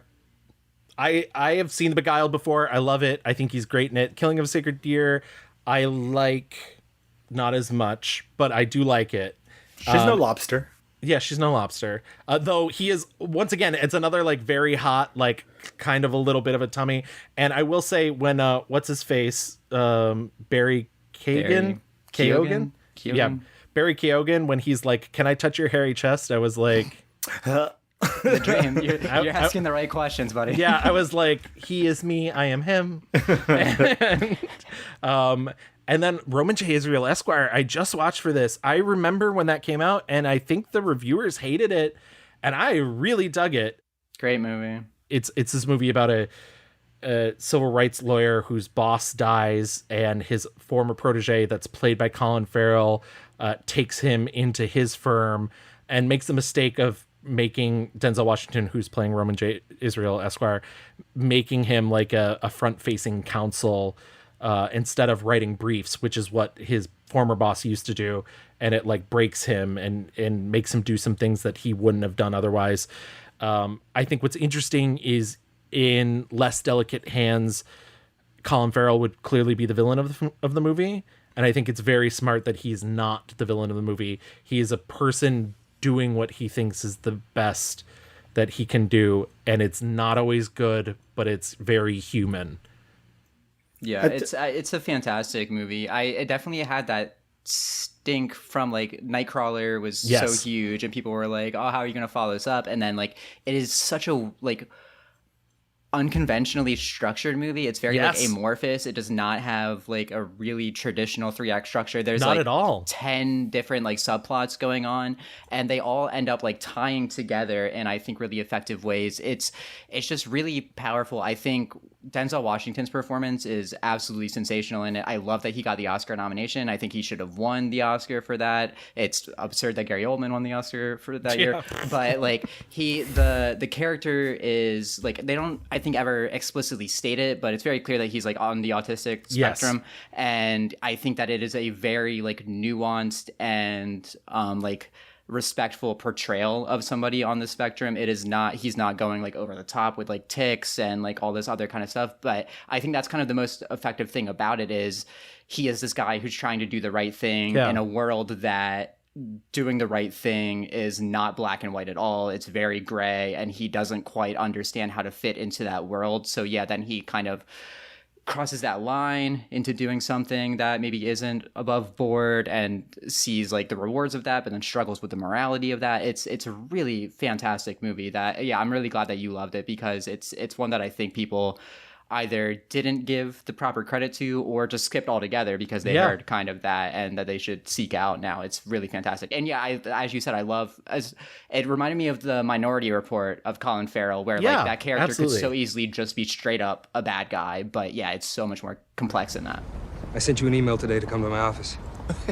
I'm sorry, but when people send emails, they think it goes straight to your brain. You better take what I'm saying seriously, because I'm being very, very sincere with you. I think you knew what you were getting when you brought me in, George. I thought you were functional. I think you brought me in to put your feet to the fire because you're tired of treating low-income clients like dollar signs, and because maybe you remember what it feels like to actually care. That's what I think, George. Well, no, I hired you to make a buck, which is why I thought you took the job. I need money. Badly, of course, but what I really need, George, is an ally. 2018's Widows, which he has like a sort of pretty minor role, but he's great. And Tim Burton's Dumbo. LOL. That, by the way, is the movie that I was talking about, where his accent in Dumbo is god awful. I have no idea what he was doing. He shows up like early on. He's like the main character in it, other than Dumbo, of course. He shows up with a missing arm and immediately starts speaking, and there's just this butchered accent, and I was like, oh god, I'm in for a ride here. He said, fine, I'll take your money, Disney, but I'm gonna be crazy. And then like, his latest, he's having a year for himself. The first film to come out this year, he was the Penguin and Matt Reeves' The Batman. He just had a film come out to Amazon, which is 13 Lives, which is the docudrama about the divers that saved the 13 children from the Thai cave. Directed by Ron Howard. Yeah, directed by Ryan Howard. Later this year, he has The Banshees of Inisherin. I'm sure I'm saying that completely wrong, but that's okay. And that's another, him reteaming with Martin McDonagh and Brendan Gleeson. So like very exciting to see that.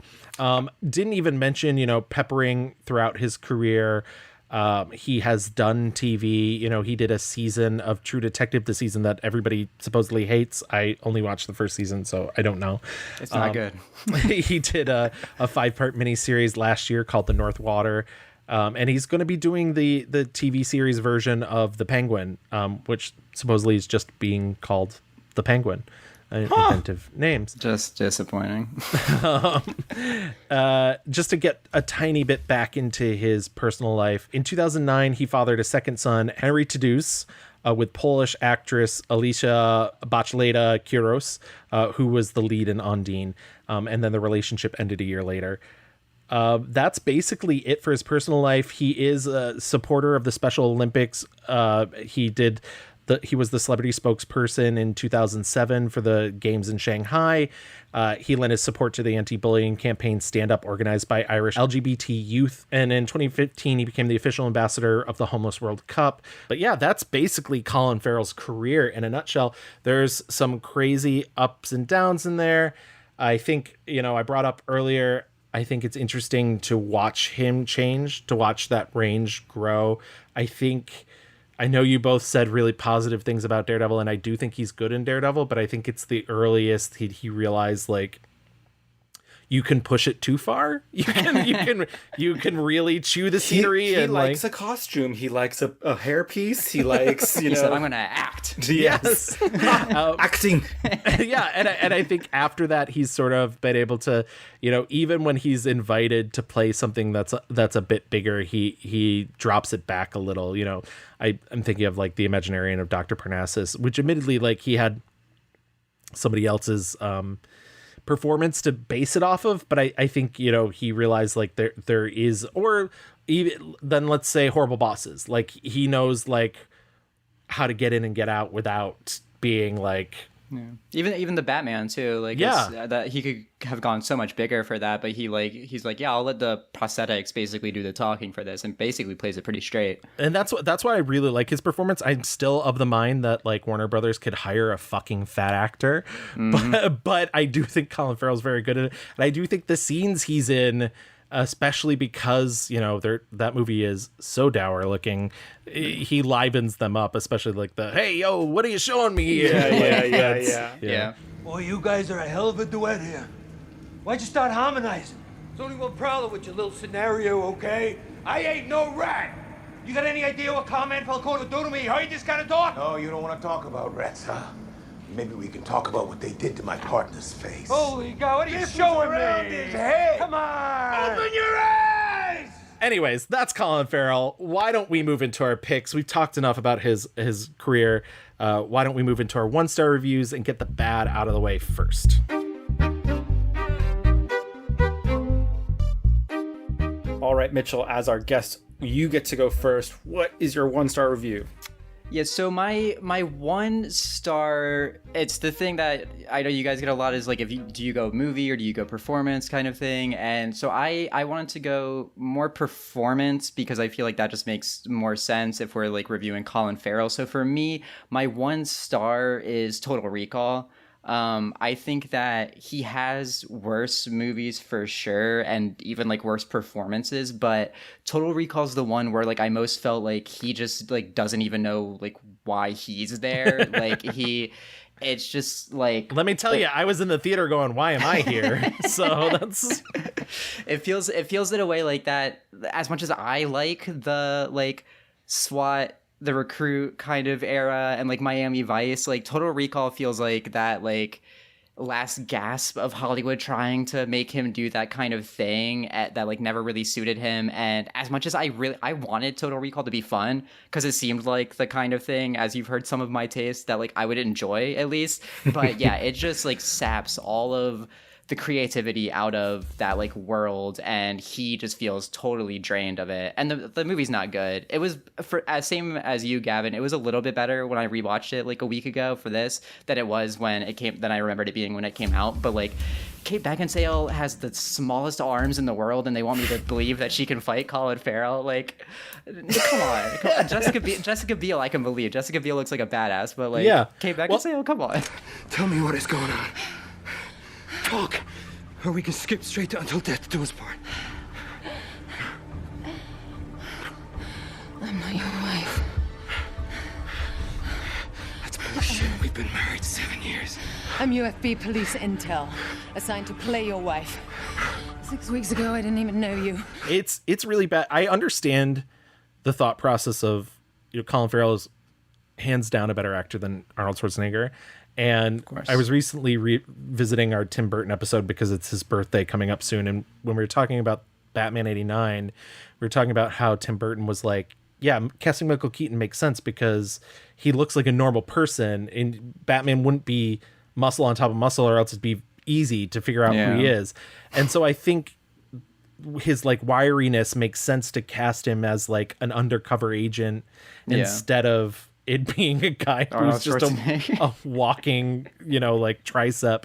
Schwarzenegger, you all like pretty much every movie that's not like Terminator, you basically have to allow yourself to get over that hill. Yes. Like, it makes no sense for any person to look like this. Right, exactly. This man has hobbies. and so like, yeah, it's like there's things that I think could have worked for it, and they just weren't interested in playing into any of that. Yeah. Good pick, Mitchell. So I do oftentimes do this based on performance. And so I did pick a film that I do think he's genuinely bad in, but also I think is a terrible movie. And that's 2015's Solace. Solace is a film that was written as a sequel to the movie Seven, with the log line that Morgan Freeman's character has suddenly developed psychic powers and therefore can hunt down criminals using his psychic powers. David Fincher was like, hashtag this is stupid. And they were like, you're right. And so they saved the script, rewrote it, and decided to do it years later. It's a film in which Jeffrey Dean Morgan plays an FBI agent who is getting his friend, played by Anthony Hopkins, out of retirement. But Anthony Hopkins has retired because his wife has left him after his daughter has died of cancer. And Anthony Hopkins is a psychic. And there's a person running around murdering people. And I'm going to have to ruin the twist of the movie, but it's an 1.5 hour movie. Colin Farrell doesn't show up till the last half hour. Colin Farrell's the killer. And it turns out he's also a psychic. Wow. He's a more powerful psychic. The psychics are fighting. Yeah. And what he's doing is his powers let him see if someone's going to get a terminal illness, and then he's killing them so they don't suffer. Right. He's really altruistic, except he's also fucking insane. And I don't understand why they were like, cool. So we're giving you this backstory of being like, oh, but also like, be crazy. Like, really play up that you're nuts, so the audience really hates you. Also, just on the front of the film being offensive, this movie came out in 2015. I know it was an older script. One of the first bodies they find is a woman in a tub, and Anthony Hopkins is like, don't touch the water. Don't touch. I don't know why. Just don't touch the water. You find out through his psychic visions that her boyfriend had left her because he's secretly gay, had been cheating on her, contracted HIV, gave her HIV, and Colin Farrell killed her because 2015. You die from HIV, that's it? You just do. If you get also, you're fucking dead in a month. We all know that. Yeah, and you also only get it from gay people. Of course. And don't touch that fucking water. And don't touch the water because it's dirty. Water. Full of AIDS. Good goddamn. What offensive shit is that? 2015. Yeah, that's wild. Like, I was like, that's wild. Oh my God, was this film written in 1986? No, it wasn't. So I was already primed to be very mad at this film. But I think what makes it even worse is when you go up against somebody like Anthony Hopkins, you got to bring your A game. And this is Anthony Hopkins this is Anthony Hopkins sleepwalking. This is a role he's played before. I mean, he's basically doing Hannibal Lecter. Right. It's easy for him. And there's the scene where they first meet, and he's like, I'm going to describe to you everything that's going to happen, all the outcomes of you. And I was just like, no, babe. Hello? No, this is not acting 101. Colin. Johnny's life I take. It's a life saved from enormous pain. I mean, I see what lies ahead for them, the suffering and the sickness. I see them writhing in agony, hear them screaming, begging for release. They beg for John. And I grant them their wish. Only better. I get there before the wish is even made. I get there before the pain even starts.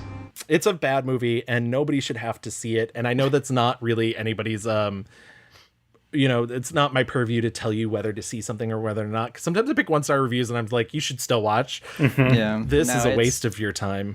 Solace was the last movie that I watched in preparation for this, and there's a reason it was the last. I was you were like, okay, I've done. lost the will to continue. I was expecting it.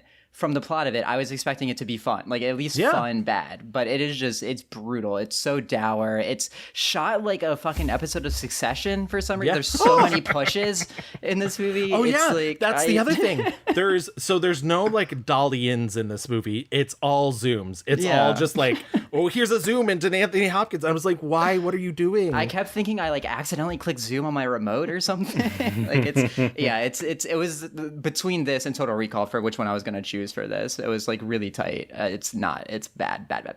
I'm toggling between two, but I think if I'm gonna go with the worst performance in also a bad movie, it has to be American Outlaws. It's so bizarre, he's so early in his career, but he's like doing his gunslinging Western accent. But it's almost like this movie is it's like a fake movie. Like, they're like, okay, bullets are hitting the ground, you're running around and rolling around, and like he's like shooting and then throwing the guns. It's like almost a spoof of a Western. Yeah. There's, like we mentioned before, there's one woman in this movie, and her name is Ali Larder, and she's like, dear Lord. and it's crazy because like he the war is over, and so they're going home, and he's like, oh my God, you've grown up and gotten real big. And she's like, yes, I have. It's so unsmart. It's so just like color by numbers. Like it's everything. Like, who made this movie? It's almost like, it looks like a movie that Jack Donaghy would have made on 30 Rock. Yeah. Like there is, I don't know what it is, because it's certainly not Unforgiven's fault, because Unforgiven looks like a movie, but there's something about most Westerns that are made in the 90s that makes them look like commercials. And I don't know what it is. Right. And hey, like it's, I guess it's not just Westerns, because it also reminds me of the Disney Three Musketeers, which is a movie I like, but looks like a commercial. Doesn't look like a movie. And I don't know, I can't remember which film I blamed it on, but there's definitely something that occurred in the early 90s there. They're just like, and Westerns will look like everybody's doing Our Town. Yeah. It's I've never seen a movie where like the extras who are like in war are so bored. They're so bored. I was like, is this like a reenactment, like that you go see it, like the bad, like, middle you on your of school nowhere field trip, yeah, and like people are like, I hate being here. It just feels like no one likes being there. Scott Conn, who like is always just playing like meathead guy, which I guess like he is kind of like very muscly, whatever. But like he's like the kind of, you're not going to tell me what to do, Colin Farrell. And Colin Farrell's like, well, I'm going to be a good guy now and have my wife. Everything about this movie is just like, the movie gives him nothing to do, so like it's almost not his fault, I guess. But maybe it is the fault of Scott and Ali Larder and like the movie. Like there are a lot rest of things. The CW cast. Yeah, correct. Literally, oh my God, the Everwood guys in this movie. Yeah, Gregory Smith. Shout out. Yes, a tiny little Gregory Smith. So why don't we call it the Younger James Gang? Oh my God. Oh my fucking God. They have a whole conversation about it. That scene goes on for like 5 minutes. I was like, chop, chop, guys. This is a 90-minute film. Right. So not all this money's ours. Well, no, Jesse, it was the banks. See, that's why we had to go to all the trouble of stealing it. Look, we ought to take some of this money and give it to our neighbors in Liberty. There's a lot of people hurting up there. Hey, none of them risk their necks for this. Now, let's think about this. We create some goodwill with the folk hereabout and make it easier to dodge the law. See, Frank's being smart about this. Well, no, Jesse, just because he reads all them books and he knows all them big words don't make him smart. Yeah, it does. No, it don't, Bob. Stay out of this. Yeah, I guess I'll have to go with that, even though I will say I have very like strong feelings about Miami Vice. Where I was waiting for you. I was like, he's gonna do the Miami Vice. You know what? If you feel it, because I don't really like his performance in Miami Vice either. Truth. His performance, like, yeah, he's done like skis ball. This movie wants him to do both. It wants him to be like slime ball with the hair, and like, you know, this is also another movie where it's like cops are bad, but the good cops are good cops, and like, I don't even think like him and Gongli are obviously very attractive, but I don't even think like, I'm like, why? You just met this person and you were also working for the cartel. Like, this makes no fucking sense. I will disagree on that front just because I do think they have a lot of heat together. But the scene where, and I'm sure, come at me, film bros, whatever. The scene where him and Jamie Foxx discuss it, and he's like, you know, she can be a bank teller, but she's with them. I was just like, why are we doing this, guys? Right. So why you ever then? I'm with her 100%. She could be a white-collar money manager. She may even be true love, but she's with them. Like Trudy would say, I ain't playing. Was there anything else that either of you saw that you didn't particularly like? Alexander's crazy, so like full on and not a good time. So like, yeah, it's not Phone Booth, which is crazy and a good time. Right. One that we didn't mention, which he's good in, but The Gentleman is a disgusting fucking movie. Like, that movie's racist as shit. I don't understand how that got like a decent critical reception of people being like, Guy Ritchie's back, and I'm like, this movie is absolutely repulsive, but like he's actually kind of fun in it. He's like the one thing that I enjoyed in it, but yeah, that movie's gross as hell. You know what was funny is I just watched that today, and I was like, this is really racist and it's been kind of sexist, but at least no one's been raped. And then right before the end, he just has to, he's like, and sexual violence, and it's just like, Jesus Christ. Guy Ritchie, what is your deal? Yeah, Seven Psychopaths, really not my thing. Yeah. As previously mentioned, Horrible Bosses is bad, but he's good in it. But yeah, like, I don't think it's actually that bad of a career, even though there's missteps, but I don't think there wasn't a ton that I was like, unwatchable. Even the things that like are kind of like whatever. I mean, like, I watched The Way Back and I was like, okay, well, like, I remember. I like that movie quite a bit. I was like, I remember when like we were trying to make Jim Sturgis thing. Like, I was gonna say that's Kevin and I were just talking about this. That's my one negative thing is Jim Sturgis. Everything else in that movie is fine. Yeah, and again, I was like, really? He nailed that fucking Russian accent. I was like, you could have fooled me, girl. The accent thing, 13 Lives, the Ron Howard movie, he is doing a British accent in it. And like, when I heard that he was playing a British guy, I was like, oh, Irish actor doing a British accent, that's going to be ugly as hell. He pulls it off really, really well. I gotta say, I watched that with my parents. It's the perfect parent movie. Oh, absolutely. Yeah. And we were crying. It was like, I recommended it to both of my parents. Like, the second after I saw it, it's pretty good. They have some crazy stories. Colin Farrell admitted that because they did a lot of their own swimming, and he admitted that he suffered from some pretty crazy panic attacks that he didn't let Ron Howard know about during the time, and he said he will probably reconsider doing any water stunts in the future. So yeah, and again, also a hot dad role, I will say. Yeah. The guy that he plays in that movie, they asked him who he wanted to play him, and he said Rowan Atkinson.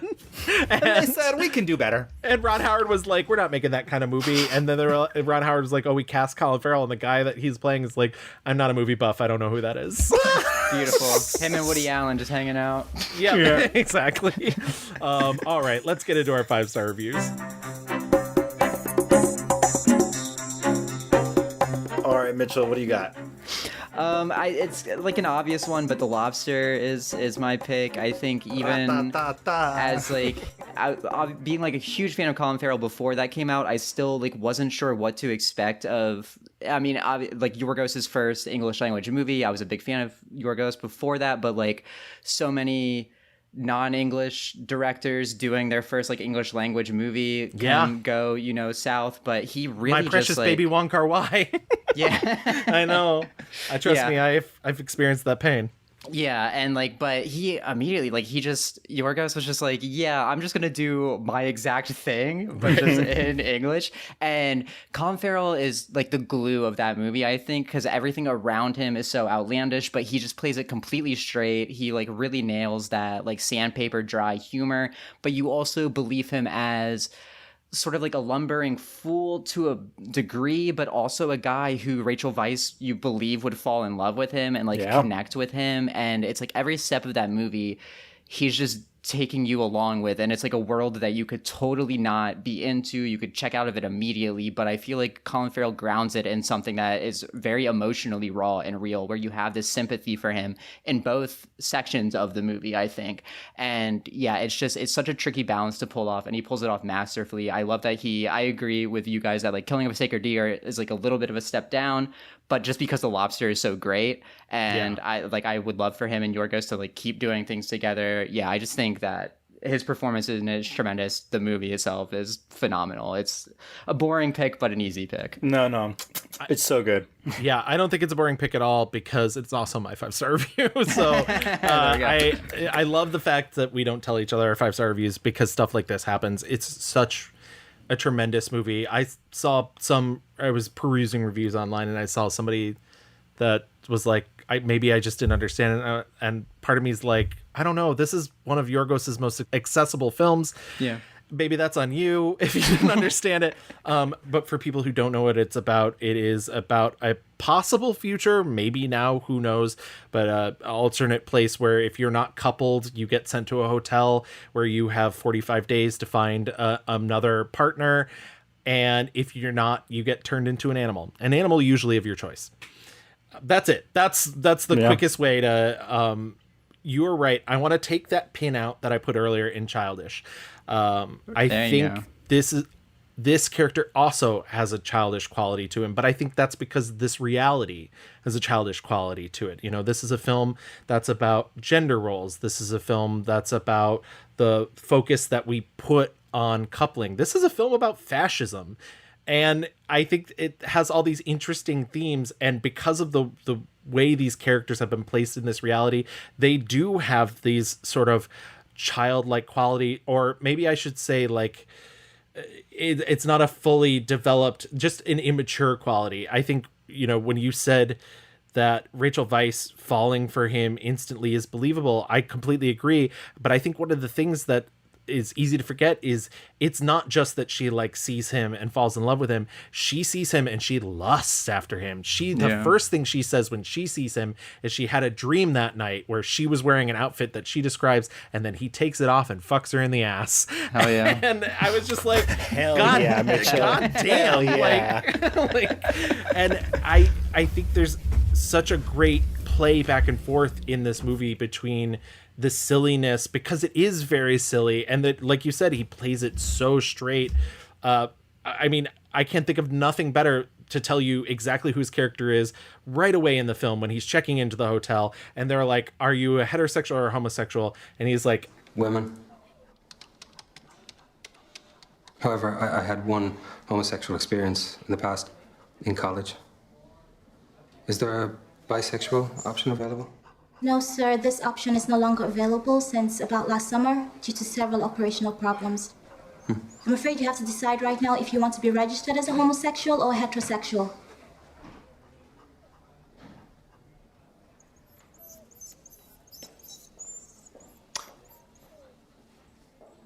I think I should be registered as a heterosexual.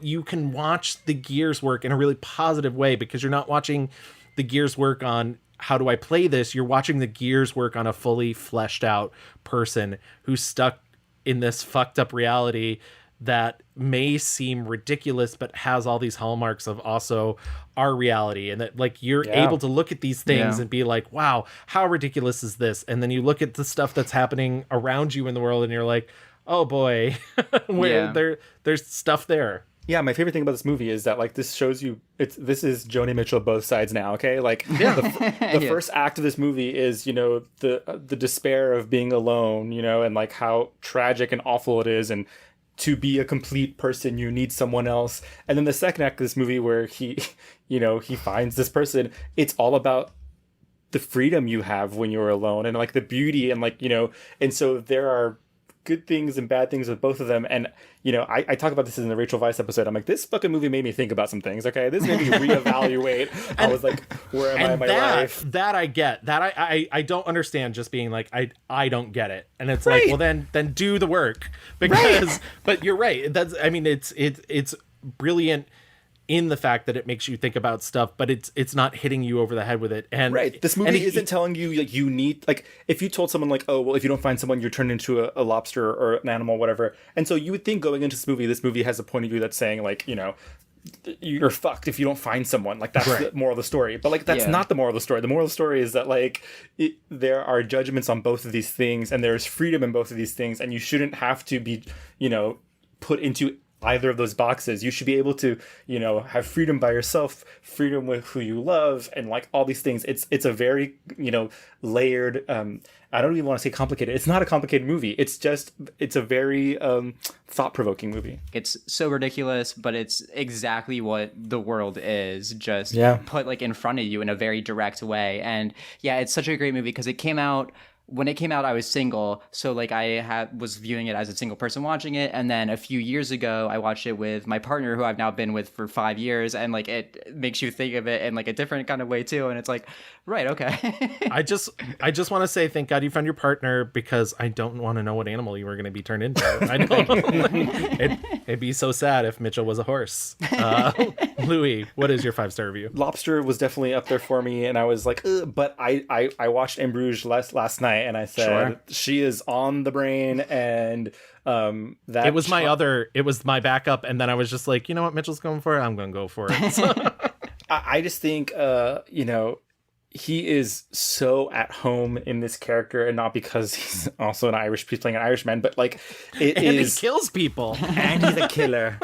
Sorry, Australian police. No, but he's funny in this movie. He's emotional in this movie. He's romantic. It really is just a showcase of all of his tools, and everything about this. So the story of In Bruges is these two men are going to Bruges, which is in Belgium, and we don't know why they're there. It's revealed that they are hitmen, and they're just waiting for a call from their employer. Then it's revealed that Colin Farrell was doing his first job, to kill a priest who was a pedophile. While he kills that priest, he accidentally kills a young boy, and thus sets in motion of their employer sending them to Bruges. You find out his partner is there to kill him, essentially. And he fucking hates being in Bruges. Like an ongoing joke is he's like, I can't fucking believe we're here. Like, Jesus Christ, I hate this so much. And the thing is, too, that they took him to Bruges because it was supposed to be like a nice final vacation. Like, show him the most beautiful place in the world before you have to kill him. Right. And so there's a lot of humor, I think, him and which Gleason is this? Brendan. Yeah, so him and Brendan Gleason are so good together. They have that like kind of uncle-nephew relationship, kind of. It's very, they play off each other really well, but he's got just like, he's kind of manic, but it's also controlled, and it's like he loves doing this in this movie. He loves like shoulders up, kind of head out, and he's just like, and also Colin always looks good smoking a cigarette. Yeah, this movie again is just, really, I don't know, about forgiveness, second chances, making mistakes. And like, what's hard, I mean, this is like, he's killed essentially their employers. Like, you can't kill a kid. You just, and if we don't, kill him, like, what are we saying about ourselves? We are professionals. Like, we cannot be killing kids. And the guy is like, I can't do it. He deserves a second chance. And it's really like, it's not there's no easy answers in this movie either. Like, the ending is kind of up in the air, and this idea of what is hell, purgatory, like, and he's talking about, like, is Bruges hell, maybe living as hell, living with this this guilt. I mean, he's so guilt ridden. There's that really emotional scene where, like, he just breaks down, because it's with him and he doesn't know if he's cut out to be a hitman. Ray Fiennes plays their boss, always good. One of my favorite Ray Fiennes performance, and I know we're not here to talk about him, but "You're an inanimate fucking object" is just like, carve it into my urn. Yeah. So rightfully so, he got nominated for a Golden Globe and won, and that's, like, I think the only award he's ever been given before. Only major award. Major award. But the movie, like, it's beautiful. Also, I think it's for a movie that is, like, a little bit, like, slow on the uptake. It's this beautiful, a light at first movie that turns in all sorts of different directions. I love him. I love all the, like, making fun of, they're like, oh, fucking Americans, and then the Canadians. Like, there's a lot of fun stuff in there. Give me gun back. You're not getting it back. You're a suicide case. And you're trying to shoot me in the fucking head. You're not getting that gun back. How great day this has turned out to be. I'm suicidal. Me mate tries to kill me. Me gun gets nicked and we're still in fucking barrels. I read that before the Golden Globes, Colin Farrell bet Brendan Gleeson that Colin Farrell would win the award. So he, like, won the bet too, which is just so ballsy to be like, I bet you I'm going to win. Yeah. Oh my God, that's amazing. That's young cocky Colin there for you. Was there anything else that either of you saw that you particularly liked? Yeah, I wanted to shout out just two things that we hadn't mentioned yet.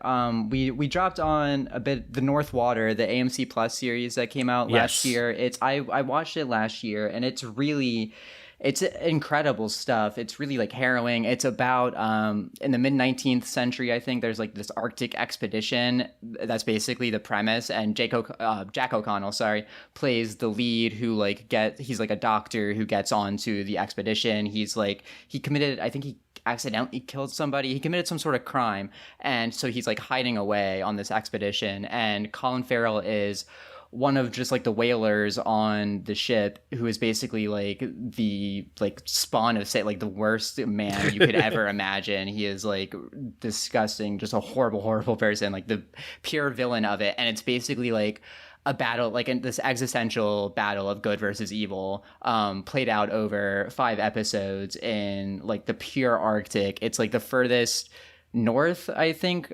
furthest north or furthest south. I think furthest north that, like, any production's ever shot. Like, it looks unbearable watching it. Andrew High, the guy who did, like, Weekend and Looking, wrote and directed the whole thing. It's really impressive. It gave me, like, the kind of like, brutal, bleak, like, existential search for, like, the will to live that a lot of people got out of The Revenant, the movie, which, like, I don't like that movie at all. No, I didn't get that movie. Out of that movie. But so The North Water for me was what, like, The Revenant was for a lot of people. And because it's on AMC Plus, like, most people aren't even aware that it exists or, like, haven't seen it. But yeah, I would highly recommend people check that out. And just the other thing that I wanted to shout out is After Yang.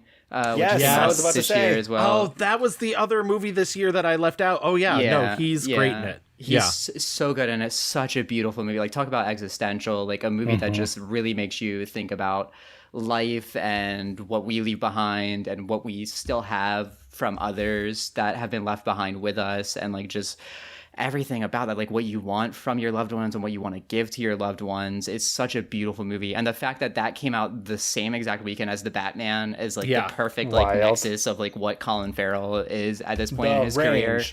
Range. I do also want to, I reiterate Roman J. Israel Esquire. It's not good. It's not a huge role. He is, very much supporting. But yeah, he's so good in it. Denzel's so good in it. It's really worth your time. I know you weren't the world's biggest fan, but Undine, I really like watching, like, lovelorn, like, just sad dad, like, just he's want to really wrap well cast in it. Yeah. Like, he's very, very well cast in that, I think. My trash picks for fun is Daredevil and Phone Booth. Phone Booth, baby. Let's go. Phone Booth, The Recruit. SWAT, all great movies. Everybody check them out. All right, let's get into our fast forward.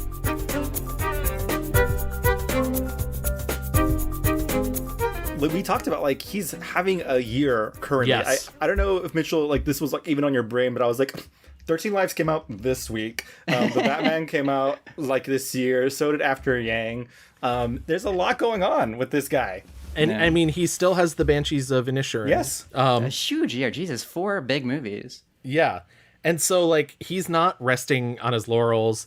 You know, he still has other things up ahead. There's the Batman TV show, the Penguin spinoff. Yeah, I don't really know why. Who needs it? I think the craziest thing that he's scheduled to do that I'm excited for is he's signed up for the new Todd Solondz movie. And it's, oh, hell yeah. Yeah, it's him and Rachel Weisz again. Beautiful. And it's about an 11-year-old boy scheming to reshape his mother's love life to disastrous consequences. That's the polite way of putting it. I've read another review of it that says, like, it's about a boy who's in love with his mother who's decided to kill his father so they can get closer. And... So very Oedipus, very okay. Edible. I mean, I'm excited for that stuff. I love that he's still doing that stuff. That he, and like I said, that thing that he did with Hugh Grant, where he's like, I'll still do these like scripts that are that are nothing as long as it gets money for my kids, and then I'm gonna go off and do these things. At the risk of being pretentious, that are art or are about acting and me entertaining people, and I think I feel like we keep bringing her up, but I think back to our Rachel Weisz episode, and I think to myself, we asked that question. There's some people who get into acting to act, and some people who get into acting to be movie stars, and Rachel Weisz is very much a person that's an actor. I think Colin Farrell's there too. I think if all you know about Colin Farrell is the early part of his career, the tabloid part of his career, the drug part of his career, the 1,000 girlfriends part of his career, yeah, that looks bad. But that was also literally a 3-year period. Right. But also like those movies, like Hollywood was putting him in these like movies where it's like soldiers, and they're all the same. They're all the same, like Hearts War, like all those movie roles are like, it's just him being, and I wanted to say this, like, I think doing this episode, I was like, wow, what a career, like amazing to get to do all this stuff. And then I realized, I was like, unfortunately, I think Colin Farrell has had this amazing career because he is a hot, white, straight guy. I was exactly going to bring this up too, yeah. Because the opportunities he's had are incredible. To be able to do the amount of flops he's done and to be able to do, shitty, kind of popcorn TBS police movies, and then also be able to do The Lobster and like all those other indie flicks, and be chaotic bisexuals in movies. Like, like Viola Davis is not getting those opportunities. Somebody like Derek Luke is somebody who like did like Antoine Fisher and then like Catch a Fire, where like they were trying to like make him happen, and like the movies just weren't like going huge, and then he just kind of fizzled out a bit. And he's a fantastic actor, but yeah, it was definitely like an idea.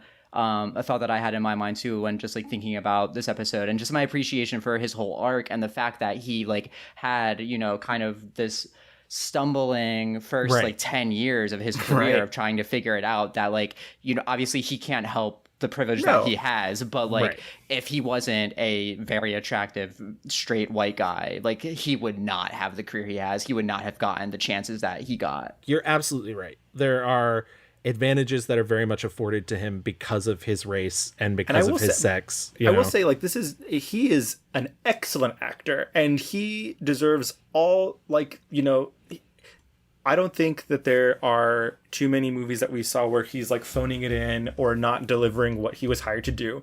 I thought of it because I saw 13 Lives, and I was like, these fucking Thai actors are incredible. Yeah. Like, they're like mostly kind of peppered around reacting to everything that's happening. Yeah. And I was like, and I was like, these fucking Thai guys are just as hot as he is. And they are, like, don't have any of the opportunities. It needs to be said, not everyone gets the Colin Farrell treatment. And I'm just saying it because I'm also happy that he fucking deserves it. Because if he was a fucking hack, I'd be very mad. But he is not. He's very good. And there are those, and sometimes they get weeded out, and sometimes they do not. Sometimes they do not. Is there anything else that either of you would like to see him do that he either hasn't done or hasn't done in a while that you sort of miss? So this is kind of in like thinking about like what I would like him to do. It's an interesting topic for him because it is like he's kind of doing it, right? Like he's really just hitting, you know, all of the points. But the thing that I think that I would really like him to do speaks more to a thing that just doesn't really exist that much anymore, which is like I would just love like a straight down the line rom-com with him. Like he is so funny, he's so charming, like in interviews and everything he has so much charisma, and it's just like really, as we spoke about, like he's got this romantic side to him that really comes out. I would love Bright Wall Dark Room did like a Twitter like prompt recently of like who would you want to see in a rom-com, and like my first thought was Colin Farrell and Michelle Yeoh. Like doing them together in a rom-com would be phenomenal. I think he like does bumbling guy really well. Like I'm hot, but it's like hard for me to like exist. I think you're right. I think he's always good doing comedy. I also think he's just really good being physical, you know. And like we talked about a lot of the movies where he's like still in, he's got this inner turmoil, right? Because he's always furrowed and brooding. But also when he gets to be physical, it's really fun to watch. And like whether it's physical comedy like Horrible Bosses or, you know, putting on all that makeup to become the Penguin, like he gets to really like, I don't know, use his body, and it's not just like, here I am shirtless for no reason because I'm hot. He really gets to play. And so I think like doing more big comedy or rom-com stuff would be great. I'm going to steal a cue from him and say, and of course, this interview I saw with him, he had just wrapped Miss Julie, and he's like, you know, I've just done 4 really heavy dramas. I called my agent. I was like, can you find me a John Wick? And he still hasn't done anything like that. And like he said, like an action movie, but with like a really singular stylistic viewpoint. I would love to see that. I would love to see him get involved in something like that. I don't need to see him pop up in a Marvel movie.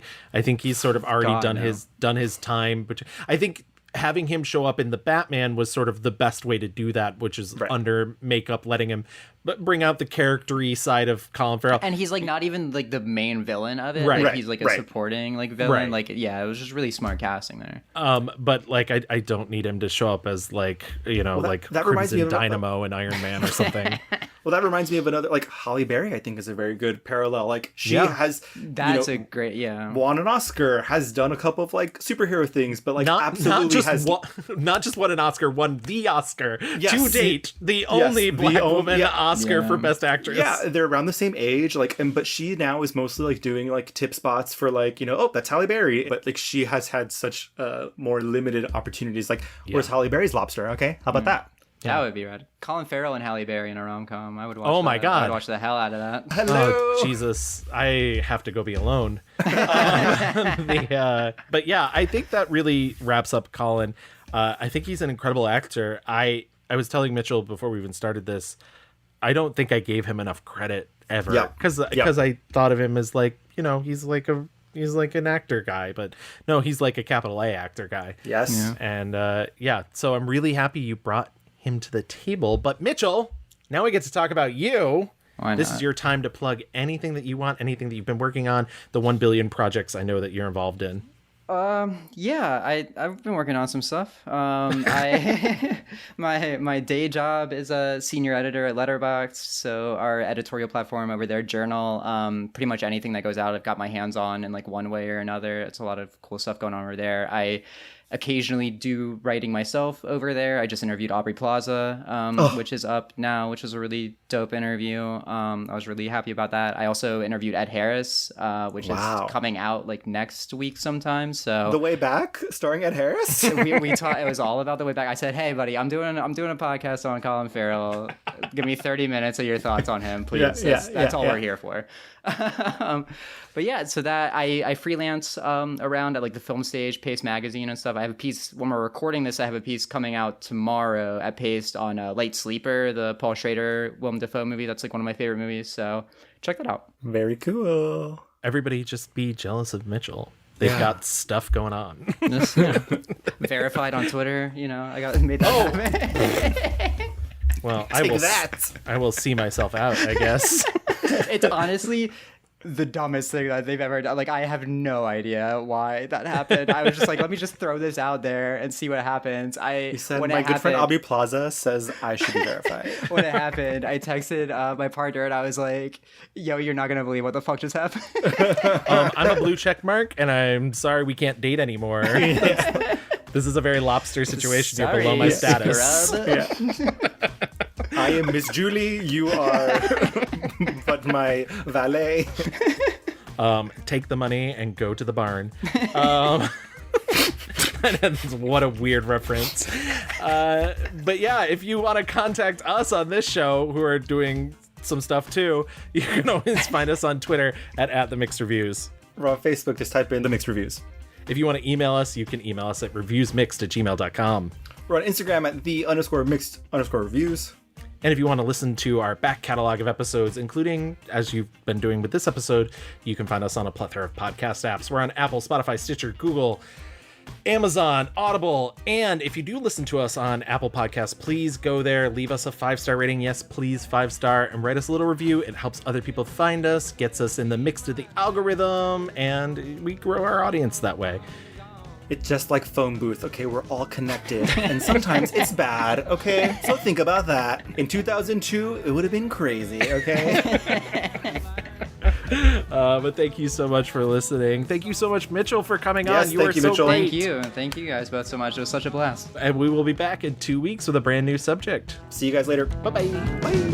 I've been holding on to my past too long, drown out my sorrows in all night honky tonks because I'm gone. My mind's all gone. I've been wasting too much time. I'm in a big hurry.